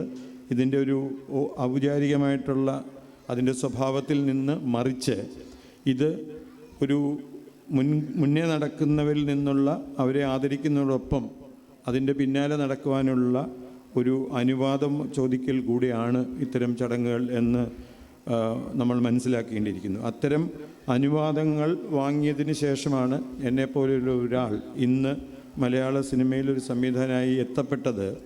എൻ്റെ അസാമാന്യ കഴിവുകൊണ്ടോ അല്ലെങ്കിൽ ടെക്നോളജിയുടെ വൈഭവം കൊണ്ടോ എൻ്റെ അറിവ് കൊണ്ടോ എൻ്റെ വിദ്യാഭ്യാസം കൊണ്ടോ അല്ല, മറിച്ച് ഞാൻ വരുന്ന വഴിയെ എൻ്റെ മുന്നേ പോയിരുന്ന ഞാൻ ഗുരുക്കന്മാരായി മനസ്സുകൊണ്ട് കാണുകയോ അല്ലെങ്കിൽ സങ്കല്പിക്കുകയോ അവരുടെ ഒരു അനുഗ്രഹവും അവരുടെ ഒരു ചെറിയ തലോടലും അവരുടെ ഒരു സാന്നിധ്യവും ഒക്കെ തന്നെയാണ് ഞാൻ എൻ്റെ ക്യാമറ വയ്ക്കുമ്പോൾ ആ ക്യാമറ വയ്ക്കുമ്പോൾ കിട്ടുന്ന എൻ്റെ ഒരു ഫ്രെയിം, ആ ഫ്രെയിം ഞാൻ നിശ്ചയിക്കപ്പെടുന്നതല്ല, മറിച്ച് എന്നെക്കൊണ്ട് അത് ആ നിർദ്ദേശം എന്നിലൂടെ അല്ലെങ്കിൽ ഞാൻ കണ്ടു വളർന്ന ആൾക്കാരിലൂടെ അവരുടെ ഒരു സാന്നിധ്യമാണ് ഞാൻ ചെയ്യുന്ന പ്രവൃത്തിയുടെ അപ്പോൾ ഉണ്ടാകുന്ന ഒരു ഉണർവ് അല്ലെങ്കിൽ ആ വൈബ്രേഷൻ എന്ന് പറയുന്നത് ഇത്തരം ആൾക്കാരുടെയും അല്ലെങ്കിൽ അത്തരം മുഹൂർത്തങ്ങളുടെയും നമ്മൾ അനുഭവിച്ച സന്ദർഭങ്ങളുടെയും ഒരു മികവാണ് ഒരുപക്ഷെ നമ്മളിലൂടെ പുറത്തു വരുന്നത് എന്ന് വിശ്വസിക്കാനാണ് ഞാൻ എപ്പോഴും ആഗ്രഹിക്കുന്നത്. അതുകൊണ്ട് തന്നെ ഇത്തരം ഒരു സ്കൂളിന് വിദ്യ അഭ്യസിപ്പിക്കുന്നതിനേക്കാൾ ഉപരി ആ വിദ്യ അവർക്ക് കൃത്യമായി പുറം ലോകത്തേക്ക് അല്ലെങ്കിൽ അതിൻ്റെ ആസ്വാദകരുടെ മുമ്പിൽ അതിൻ്റെ പൂർണ്ണതയോടെ അവതരിപ്പിക്കാനുള്ള അനുഗ്രഹം അല്ലെങ്കിൽ അത് അവതരിപ്പിക്കാനുള്ള ആത്മധൈര്യം കൊടുക്കുക എന്നുള്ളതാണ് ഇത്തരം സ്ഥാപനങ്ങളുടെ പ്രാഥമികമായ ഘടകം എന്ന് ഞാൻ വിശ്വസിക്കുന്നു. വിദ്യ അഭ്യസിക്കാൻ അല്ലെങ്കിൽ പറഞ്ഞു കൊടുക്കാൻ ചിലപ്പോൾ ലോകത്ത് ഇഷ്ടം പോലെ ആൾക്കാരെ നമുക്ക് കിട്ടിയേക്കാം. പക്ഷേ അത് പറഞ്ഞു കൊടുക്കുന്നതോടൊപ്പം ആ ആശീർവാദനം നീ മുന്നോട്ട് ഈ കലയിൽ ഈ കല നീ അഭ്യസിച്ച കല നിൻ്റെ ഒരു എക്സ്പ്രഷൻ നീ ഇതിലൂടെയാണ് ഈ സമൂഹത്തോട് നീ കമ്മ്യൂണിക്കേറ്റ് ചെയ്യേണ്ടത്. നിൻ്റെ ബോഡി ലാംഗ്വേജ് അല്ലെങ്കിൽ നിൻ്റെ സംസാരം, നിൻ്റെ സംഗീതം എല്ലാം നീ അനുഭവിച്ചറിഞ്ഞ നിന്നിലേക്ക് ബ്ലെസ്ഡായിട്ട് വന്നിട്ടുള്ള ഇത് നീ അതിൻ്റെ ഇരട്ടി മനസ്സോടുകൂടി അവതരിപ്പിക്കുക എന്നുള്ളതാണ് ഒരു കലാകാരൻ ചെയ്യേണ്ടത്. അങ്ങനെ ചെയ്യുന്ന കലാകാരന്മാരെയാണ് നമ്മൾ ആദരിക്കുന്നത്. ഇപ്പോൾ നിയാസിനെ പറ്റി ഇവിടെ പറയുമ്പോൾ നിയാസിൻ്റെ അച്ഛനെക്കുറിച്ച് അദ്ദേഹം ഓർമ്മിപ്പിച്ചു. അപ്പോൾ അച്ഛനിലൂടെ അപ്പോൾ നമ്മൾ പറയും അച്ഛൻ്റെ കഴിവ് മകന് വന്നു എന്നുള്ള അർത്ഥത്തിലല്ല അതിനെ നമ്മൾ കാണേണ്ടത്. അച്ഛനായിരിക്കവേ കലയോട് കാണിച്ച ആദരവും അദ്ദേഹത്തിൻ്റെ അതിനോടുള്ള സ്നേഹവും എത്രമാത്രം ഉണ്ടായിരുന്നോ ആ എക്സ്പ്രഷൻ അദ്ദേഹത്തിൻ്റെ ആ പാഷൻ ആണ് നിയാസിലേക്ക് മാത്രമല്ല ആ പാഷൻ വന്നിരിക്കുന്നത്. അദ്ദേഹവുമായി ഇടപെട്ടിരിക്കുന്ന അദ്ദേഹത്തിൻ്റെ അനുഗ്രഹം വാങ്ങിപ്പോയ എത്രയോ പേരിൽ അദ്ദേഹത്തിൻ്റെ ഒരു എക്സ്പ്രഷൻ, അദ്ദേഹത്തിൻ്റെ കലയുടെ എക്സ്പ്രഷൻ ഉണ്ടായിരിക്കുന്നു എന്നുള്ള ബോധ്യമാണ് നമുക്ക് നിയാസിലൂടെ കാണാൻ കഴിയേണ്ടത് എന്നാണ് ഞാൻ വിശ്വസിക്കുന്നത്. അതുപോലെ നമ്മൾ തിരിഞ്ഞു നോക്കുമ്പോൾ നമ്മളുമായി കൂടുതൽ സംവേദിച്ചു കൊണ്ടിരിക്കുന്ന, നമ്മളുമായി അടുത്തിരിക്കുന്ന ഏത് കലാകാരനും അത്തരത്തിൽ ഒന്ന് പറയാനുണ്ടാവും എന്നുള്ളതാണ് സത്യം. അവർക്കെല്ലാം അങ്ങനെ ഒരാൾ അല്ലെങ്കിൽ അങ്ങനെ ഒരു കല അല്ലെങ്കിൽ അങ്ങനെ ഒരു സമൂഹം അവരെ കൃത്യമായി ഈ ദിശയിലേക്ക് കൊണ്ട് നടക്കുന്നതായി അവർക്ക് ഒരു ഘട്ടത്തിൽ അവരുടെ ജീവിതത്തിൽ തോന്നും. അങ്ങനെ തോന്നുന്ന ഒരാളാണ് യഥാർത്ഥ കലാകാരൻ എന്ന് ഞാൻ വിശ്വസിക്കുന്നു. അങ്ങനെയുള്ള കലാകാരന് ഇനി വരുന്ന മനുഷ്യരോട് കലയിലൂടെ പലതും പറയുവാൻ കഴിയും എന്നാണ് ഞാൻ വിശ്വസിക്കുന്നത്. ഒരുപക്ഷെ നമ്മുടെ രാഷ്ട്രീയക്കാരിൽ അത്തരം കലാകാരന്മാരില്ലാതായി എന്നുള്ളതാണ് രാഷ്ട്രീയക്കാർക്ക് മനുഷ്യരുമായി അടുക്കാൻ കഴിയാത്തത് എന്നുള്ള ബോധ്യവും കൂടെ നമുക്ക് ഈ അവസരത്തിൽ ഉണ്ടാകുന്നത് നല്ലതാണ്. കാര്യം അവർക്ക് കലയെ സ്നേഹിക്കുന്ന ഒരാളുണ്ടെങ്കിൽ അയാളുമായി നമ്മളുടെ സാധാരണ മനുഷ്യർക്ക് കൂടുതൽ കമ്മ്യൂണിക്കേറ്റ് ചെയ്യാൻ കഴിയും. അത്തരത്തിൽ ഒരു തരത്തിലും കലയുമായി സഹകരിക്കാത്ത ഒരാൾക്ക് പൂർണ്ണമായും ഒരു മനുഷ്യൻ്റെ എല്ലാ സ്വഭാവ വൈവിധ്യം കൊണ്ട് മറ്റുള്ളവരെ സന്തോഷിപ്പിക്കാനും അവർക്ക് ഉന്മേഷം നൽകുവാനും കഴിയില്ല എന്ന് വിശ്വസിക്കുന്ന ഒരാളെന്നുള്ള നിലയ്ക്ക് ഈ എളിയ ഒരാളുടെ അഭിപ്രായം എന്ന നിലയ്ക്ക് ഈ കഥകളി സ്കൂള് അല്ലെ ഗോപാലകൃഷ്ണനും കൂടെ സഹകരിക്കുന്ന മറ്റെല്ലാവരും മനസ്സിലെടുക്കേണ്ട ഒരു പ്രതിജ്ഞ പോലെ എടുക്കേണ്ട ഒരു ആവശ്യം അല്ലെ ഒരു ആഗ്രഹമായി കണ്ടു നടക്കേണ്ടത് പഠിക്കുന്ന കല അതിൻ്റെ പൂർണ്ണതയോടുകൂടി മറ്റുള്ളവരിലേക്ക് പങ്കുവയ്ക്കാൻ ഉള്ള ശ്രമം. അതാണൊരു കലാകാരൻ അദ്ദേഹത്തിൻ്റെ പ്രകടനം കൊണ്ട് മാത്രമല്ല, ആ പ്രകടനത്തോടൊപ്പം തന്നെ അയാളുടെ മനുഷ്യനിലൂടെയും അത്തരത്തിലൊരു സമൂഹത്തെ അഭിസംബോധന ചെയ്യേണ്ട ഉത്തരവാദിത്വമുണ്ട്. അത്തരമൊരു ഉത്തരവാദിത്വം കഥകളി സ്കൂളിൽ നിന്ന് പുറത്തു വരുന്ന കുട്ടികൾക്കും ഗോപാലകൃഷ്ണനുമായി സഹകരിക്കുന്ന മറ്റെല്ലാവർക്കും ഇതുവരെ ഉള്ളതുപോലെ ഭാവിയിലും ആ നൈർമല്യം, ആ സ്വഭാവത്തിൻ്റെ നൈർമല്യം ഉണ്ടാവട്ടെ. എല്ലാവർക്കും എല്ലാ അനുഗ്രഹങ്ങളും ഈ അവസരത്തിൽ നേരുന്നു. ഈ ചടങ്ങ് ഔപചാരികമായി ഉദ്ഘാടനം ചെയ്തതായി ഞാൻ പ്രഖ്യാപിക്കുന്നു. ഇന്ന് ഗോപിയാശാൻ ഒരുപക്ഷെ ഉച്ചയ്ക്ക് ശേഷം വന്നേക്കാം. അപ്പോൾ അദ്ദേഹത്തിനും മനസ്സുകൊണ്ട് നിങ്ങളോടൊപ്പം ഞാനും ചേർന്നുകൊണ്ട് ആ പുരസ്കാരം നൽകാൻ പൂർണ്ണ മനസ്സോടെ നമ്മൾക്കെല്ലാവർക്കും പ്രതിജ്ഞ എടുക്കാം. ഇന്ന് അടുത്ത നവജീവൻ പുരസ്കാര ജേതാവ് ഗോപാലകൃഷ്ണൻ അദ്ദേഹം ഇവിടെയുണ്ട്. അദ്ദേഹത്തിന് ഞാൻ സ്നേഹത്തോടെ ഈ പുരസ്കാരം നൽകുവാൻ ആഗ്രഹിക്കുന്നു. നന്ദി.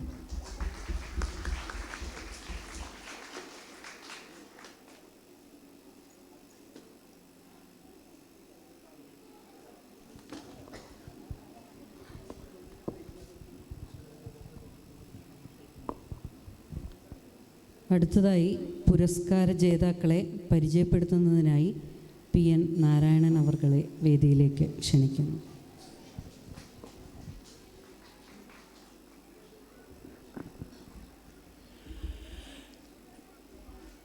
പ്രിയപ്പെട്ടവരെ, രണ്ടാമത്തെയോ മൂന്നാമത്തെയോ തവണയാണ് ഇങ്ങനെയൊരു ദൗത്യം ഏറ്റെടുക്കുന്നത്. കഥകളി സ്കൂള് ചെയ്തുകൊണ്ടിരിക്കുന്ന പ്രവർത്തനത്തെപ്പറ്റി അധ്യക്ഷനും ഉദ്ഘാടകനൊക്കെ പറഞ്ഞു. കല ഒരു തുടർച്ചയാണ്. ഇവിടെ നോക്കൂ, കൂടിയാട്ടത്തെപ്പറ്റി ഗവേഷണ സ്വഭാവമുള്ള പ്രബന്ധമെഴുതിയ ശ്രീ KK ഗോപാലകൃഷ്ണൻ ഈ കാലഘട്ടത്തിൻ്റെ ഏറ്റവും ശക്തമായ കലാമാധ്യമമായ സിനിമയുടെ ഒരു സിനിമാ സംവിധായകനും അതുപോലെ നടനും അങ്ങേയറ്റത്ത് നിന്ന് ഇങ്ങേയറ്റത്തേക്കുള്ളൊരു ഒഴുക്ക് ഇവിടെ നമുക്ക് കാണാം. സത്യത്തിൽ ഈ ഒഴുക്കിൻ്റെ പങ്ക് പറ്റുക അല്ലെങ്കിൽ ഈ ഒഴുക്കിൽ കൂടിച്ചേരുക എന്നുള്ളത് കഥകളി സ്കൂൾ ഏറ്റെടുത്തിട്ടുള്ള ഒരു വലിയ പ്രവർത്തനമാണ്. അതിന് വളരെ വൈവിധ്യമുള്ള മാർഗങ്ങൾ അതിലുണ്ടാവും. ഏതായാലും അങ്ങനെയൊരു സ്ഥാപനത്തിൽ ഇത്തരം ഒരു വളരെ പ്രധാനപ്പെട്ട ഒരു കൂടിച്ചേരലിൽ പങ്കെടുക്കാൻ കഴിഞ്ഞു എന്നുള്ളതിൻ്റെ സന്തോഷവും നന്ദി അറിയിക്കുന്നു. പിന്നെ ആകെ ഒരു ആശങ്കയുള്ളത് രണ്ടുപേരെ പരിചയപ്പെടുത്തലാണ്. ഒന്ന് പത്മശ്രീ കലാമണ്ഡലം ഗോപി എന്ന ഇതിഹാസ തുല്യമായ പ്രതിച്ഛായയുള്ള ഒരാളെയാണ്, ഒരു കലാകാരനെയാണ്. അത് ചെയ്യുന്നത് അതിക്രമമാകുന്നറിയാം. കാരണം ഒരുപക്ഷെ കഴിഞ്ഞ 6 പതിറ്റാണ്ടിലേറെക്കാലമായി സാന്നിധ്യം കൊണ്ടും ഒരുപക്ഷെ സാന്നിധ്യമില്ലാത്തിടത്തും ഉള്ള എല്ലാ കളിയരങ്ങുകളിലും കഥകളിയെക്കുറിച്ചുള്ള ചർച്ചകളിലും പരാമർശ വിഷയമാകുന്ന, അല്ലെങ്കിൽ അത് കണ്ടുകൊണ്ടിരിക്കുന്ന ഒരാളുടെ മനസ്സിലെങ്കിലും തോന്നുന്ന ഒരു രൂപമാണ് ഗോപിയാശാൻ്റെ വേഷങ്ങളും ഗോപിയാശാൻ എന്ന ആശാൻ. അദ്ദേഹത്തെ പരിചയപ്പെടുത്തുക എന്ന് പറയുന്നത് ശരിക്കും പറഞ്ഞാൽ അതിൻ്റെ ആവശ്യമില്ല എന്ന് തന്നെയാണ് എനിക്ക് തോന്നുന്നത്. കലാമണ്ഡലം ഗോപി എന്ന് പറഞ്ഞിട്ട് പിന്നെ അത് ഇന്ന ആളാണെന്ന് പറഞ്ഞു കൊടുക്കേണ്ടടുത്ത് ഇത് പ്രസക്തവുമല്ല. അതുകൊണ്ട് ഗോപേശനെ പറ്റി ഞാൻ ഒന്നും പറയുന്നില്ല. എൻ്റെ ജനനം 1957 ആ വർഷമാണ് അദ്ദേഹം ഗോപേശൻ കലാമണ്ഡലത്തിൽ അധ്യാപകനാവുന്നത്, പഠനം കഴിഞ്ഞിട്ട് ഉടനെ. അതിനുശേഷമുള്ള എൻ്റെയൊക്കെ ഒരു കഥകളി കുട്ടിക്കാലം എന്ന് പറഞ്ഞാൽ ഗോപിയാശാൻ്റെയും രാമുണ്ടിയാശാൻ്റെയും ശിവരാമാശാൻ്റെയൊക്കെ വേഷങ്ങൾ കണ്ടുകൊണ്ടുള്ള 3 കളിക്കാരുടെ പേര് പറഞ്ഞതിന് സംശയമില്ല. 3 പേര് ഇങ്ങനെ തന്നെയാവും പറയുക, ഗോപിയാശാൻ, രാമുണ്ടിയാശാൻ, ശിവരാമാശാൻ എന്നാണ്. ഒരുവിധം ആളുകളൊക്കെ അങ്ങനെയായിരിക്കും പറയുക. ആ കാലത്ത് മുതൽ കളി കണ്ടവരൊക്കെ അങ്ങനെയായിരിക്കും പറയുക എന്ന് എനിക്ക് തോന്നുന്നു. അത് മറ്റ് ചില കലാകാരന്മാരെ മാറ്റി നിർത്തിക്കൊണ്ടൊന്നുമല്ല, പക്ഷേ നമ്മുടെ മനസ്സിൽ ആദ്യം വരുന്ന രൂപം. ഒരുപക്ഷെ കഥകളിയുടെ സൗന്ദര്യം ഏറ്റവും കൂടുതൽ ഞാനൊക്കെ ആസ്വദിച്ചിട്ടുള്ള ഗോപേശൻ്റെ വേഷങ്ങളിലൂടെയാണ്. എത്ര വേഷം കണ്ടു എന്നൊന്നും പറയാൻ പറ്റാത്ത അത്രയും ഒരു വിധം അദ്ദേഹം ചെയ്തിട്ടുള്ള എല്ലാ വേഷങ്ങളും കാണാൻ ഭാഗ്യമുണ്ടായ ഒരു തലമുറയിലാണ് ഞാൻ ജീവിക്കുന്നത്. അത് അത്രയുമാണ് എനിക്ക് ഗോപിയാശനെ പറ്റി പറയാനുള്ളത്. അത് അങ്ങനത്തവർ തന്നെയായിരിക്കും ഒരുപക്ഷെ ഒരു റീസെൻ്റായിട്ട് ഒരു 10 കൊല്ലത്തിനുള്ളിൽ കഥകളി കാണുന്നവർക്ക് മാത്രമായിരിക്കും ചിലപ്പോൾ ഗോപിയാശാൻ്റെ ഒരു ഒരു യഥാർത്ഥ രൂപ അത് ചിലപ്പോൾ മനസ്സിലെത്തിയിട്ടില്ലാത്തവർ. അവർക്ക് നമ്മുടെ ഇപ്പോഴത്തെ ഇലക്ട്രോണിക് സംവിധാനങ്ങൾ ഉപയോഗിച്ച് അത് കണ്ട് ആസ്വദിക്കാനേ സാധ്യതയുള്ളൂ. ഏതായാലും ഗോപിയാശാനെ പരിചയപ്പെടുത്തുക എന്നൊരു ഇതിൽ അടുത്ത ഇനി അതിനേക്കാൾ വലിയൊരു ബുദ്ധിമുട്ട് ധാരാളം കണ്ടിട്ടുണ്ടെങ്കിലും കാണുക എന്ന് പറഞ്ഞാൽ ഇങ്ങനെ പല വേദികളിലും സദസ്സിലുമൊക്കെ ആയിട്ട് കണ്ടിട്ടുണ്ടെങ്കിലും ഇതേവരെ ഒരക്ഷരം നേരിട്ട് സംസാരിച്ചിട്ടില്ലാത്ത ഒരാളാണ് ശ്രീ KK ഗോപാലകൃഷ്ണൻ. പക്ഷേ ആകെയുള്ളത് ഒരു ബന്ധം എന്ന് പറയുന്നത് ഫേസ്ബുക്കിൽ ഞങ്ങൾ ഫ്രണ്ട്സാണെന്നുള്ളതാണ്. ഫേസ്ബുക്കിൽ ഫ്രണ്ട്സാവാൻ തമ്മിൽ അറിയൊന്നും വേണ്ട. പക്ഷേ എനിക്ക് തോന്നുന്നു 90കൾ മുതൽ സശ്രദ്ധം വായിക്കാറുള്ള, അതായത് കഥകളിയും കലകളൊക്കെ ഇഷ്ടം ഉള്ളതുകൊണ്ട് തന്നെ സശ്രദ്ധം വായിക്കാറുള്ള ഒരു എഴുത്താണ് ശ്രീ ഗോപാലകൃഷ്ണൻ്റെ എഴുത്തും ഫോട്ടോകളും. 90കളിലൊക്കെ ഞാൻ ഇടയ്ക്ക് മിക്കവാറും 1-2 വർഷങ്ങളിലെങ്കിലും കുറച്ച് കാലം മദ്രാസിൽ സീസണിൽ പാട്ട് കേൾക്കാൻ പോകും. അപ്പോൾ അവിടുന്ന് ഈ ശ്രുതി മാഗസിനുകൾ ധാരാളം വായിക്കും. ഒരുപക്ഷെ അതിലായിരിക്കും ഞാൻ ചിലപ്പോൾ ആദ്യം വായിച്ചിട്ടുണ്ട്. സമാന്തരമായി മാതൃഭൂമി ആഴ്ചപ്പതിൽ, അത് രണ്ടും. ശ്രുതി ഇപ്പോൾ അങ്ങനെ വായിക്കാറില്ല, അത് എൻ്റെ കാര്യങ്ങൾ ഒരു 10-15 കൊല്ലമായിട്ട് ഞാനത് വായിക്കാറില്ല. പക്ഷേ മാതൃഭൂമിയിൽ തുടർച്ചയായിട്ട് വായിക്കുന്നുണ്ട്. ഏറ്റവും ലേറ്റസ്റ്റായിട്ട് ഈ ഡിസംബർ മാസത്തിൽ ശ്രീ KK ഗോപാലകൃഷ്ണൻ കളരിപ്പയറ്റിൻ്റെ ഒരു ഗുരുതുല്യനായ ഇപ്പോൾ പത്മശ്രീ പുരസ്കാരമൊക്കെ കിട്ടിയിട്ടുള്ള SRD പ്രസാദുമായിട്ടുള്ളൊരു അഭിമുഖമുണ്ടായി. എത്ര വിപുലമാണ് അദ്ദേഹത്തിൻ്റെ, ഞാൻ അദ്ദേഹത്തിൻ്റെ ജനനം മുതൽ ഇങ്ങനെ ഇതേവരെയുള്ള അങ്ങനെ ഒരു ഡാറ്റ വെച്ചുകൊണ്ട് പറയുകയല്ല. പക്ഷേ എനിക്ക് തോന്നുന്നു അദ്ദേഹത്തിൻ്റെ ജന്മഗൃഹം, കുടുംബം ഉൾപ്പെടെ ഈ കലയിൽ വല്ലാത്തൊരു സ്വാധീനം ചെലുത്തിയിട്ടുള്ളതാണ്. തെയ്യത്തിൻ്റെ നിരവധി തെയ്യങ്ങളുടെ ഉറവിടമായിട്ടുള്ളൊരു കുടുംബത്തിലാണ് അദ്ദേഹം ജനിച്ചത്. കമ്പല്ലൂർ കോട്ട എന്നൊക്കെയാണ് ആ തറവാടിൻ്റെ പേര്. തറവാടിൻ്റെ പേരിനേക്കാൾ ഒരു പക്ഷേ അതിൻ്റെ മഹത്വമാണ് നമ്മുടെ മനസ്സിൽ എത്തേണ്ടത്. ഞാൻ ഒരു 4 ദിവസം മുമ്പ് പൊട്ടൻ തെയ്യം കാണുകയുണ്ടായി. അപ്പോൾ ഇങ്ങനെ അതിനു മുമ്പ് ഈ ബയോഡാറ്റ വായിച്ചിരുന്നുകൊണ്ട് എനിക്കിങ്ങനെ പെട്ടെന്ന് തോന്നി, ഇത് ഉടലെടുത്ത പൊട്ടൻ തെയ്യം എന്നുള്ള തെയ്യം ഉടലെടുത്ത ഒരു കുടുംബത്തിലെ ആളെയാണല്ലോ ഇന്ന് പരിചയപ്പെടുത്തേണ്ടതെന്ന് ഞാനിങ്ങനെ ആലോചിക്കുകയുണ്ടായി. അപ്പോൾ പൊട്ടൻ തെയ്യം എന്ന് പറയുന്ന ഒരു പക്ഷേ ഞാൻ നീ തന്നെ എന്നുള്ള തത്വമസി എന്ന് പറയുന്ന ആ വാക്ക് അല്ലെങ്കിൽ ആ പ്രയോഗം ശങ്കരാചാര്യരുടെ മനസ്സിലേക്ക് എത്തിക്കാൻ കാരണഭൂതനായ ആൾ എന്നാണ് പൊട്ടൻ തെയ്യത്തിൻ്റെ ഇത് പറയേണ്ടത്. എൻ്റെ തോറ്റമൊക്കെ അങ്ങനെ. അപ്പോൾ അങ്ങനെയുള്ള ഒരു സ്ഥലത്ത് ജനിച്ച് കളരിപ്പയറ്റ് അഭ്യസിച്ച് തെയ്യത്തെക്കുറിച്ച് വളരെ വിശദമായി തൻ്റെ നാടിലെ രൂപം എന്നുള്ള നിലയ്ക്ക് വിശദമായി പഠിച്ച് ഇടയ്ക്ക് ജീവിതത്തിൽ കുറേ കണക്ക് കൂട്ടി എന്ന് പറഞ്ഞാൽ ബാങ്കിൽ ജോലിയൊക്കെ ചെയ്ത് പിന്നെ കണക്കിന്ന് വിട്ടിട്ട് കണക്ക് ഏറ്റവും കൂടുതലുള്ള ഒരു കലകളിലാണ് പറഞ്ഞാൽ അതിലൊരു കണക്കുമില്ലാതെ നിങ്ങൾക്ക് ഒരു കലയും ചെയ്യാൻ പറ്റില്ല. അപ്പോൾ കണക്കിൻ്റെ പ്രയോഗരൂപമായ കലകളിലേക്ക് അദ്ദേഹം ചുവട് മാറി. പിന്നെ ഒരു നർത്തകിയെ തൻ്റെ ജീവിത സഖിയായി കൂട്ടി. കൂടിയാട്ടവും മറ്റ് കലാരൂപങ്ങളും പ്രിസർവ് ചെയ്യുന്ന പ്രചരിപ്പിക്കുന്ന സ്ഥാപനങ്ങളുടെ മേധാവിയായി. അതിൻ്റെ ഒക്കെ അപ്പുറത്താണ് അദ്ദേഹം ഇതിലേക്കൊക്കെ കടന്നു വരാനുണ്ടായ ഒരു വലിയ കാരണം അദ്ദേഹത്തിൻ്റെ എഴുത്താണ്. ഞാൻ പലപ്പോഴും ഞാനിപ്പോൾ അന്നത്തെ 1990 മറ്റുള്ള ശ്രുതി മാഗസിനിൽ കലാമണ്ഡലത്തിനെ പറ്റി അല്ലേ, ശ്രുതി മാഗസിനിൽ കലാമണ്ഡലത്തിനെ പറ്റി എഴുതിയൊരു ലേഖനമുണ്ട്. ഞാൻ അടുത്ത ദിവസം ഞാനിപ്പോൾ എന്താ വെച്ചാൽ ഇദ്ദേഹത്തെ പറ്റി പറയണമല്ലോ എന്ന് വിചാരിച്ചപ്പോൾ ചില വിവരങ്ങളിങ്ങനെ എടുക്കാൻ വേണ്ടി ശ്രമിച്ചു. അപ്പോൾ അത് ഞാൻ വീണ്ടും വായിച്ചു. പിന്നെ ഞാൻ ഇതതിനു മുമ്പ് വായിച്ചിരുന്നു. മാതൃഭൂമി കിട്ടിയാൽ ഉടനെ വായിക്കുന്നത് ഇങ്ങനത്തെ ചില കലാസംബന്ധിയായ ലേഖനങ്ങളും പിന്നെ കഥകളൊക്കെയാണോ കവിതയൊക്കെയാണ് വായിക്കാറുള്ളത്.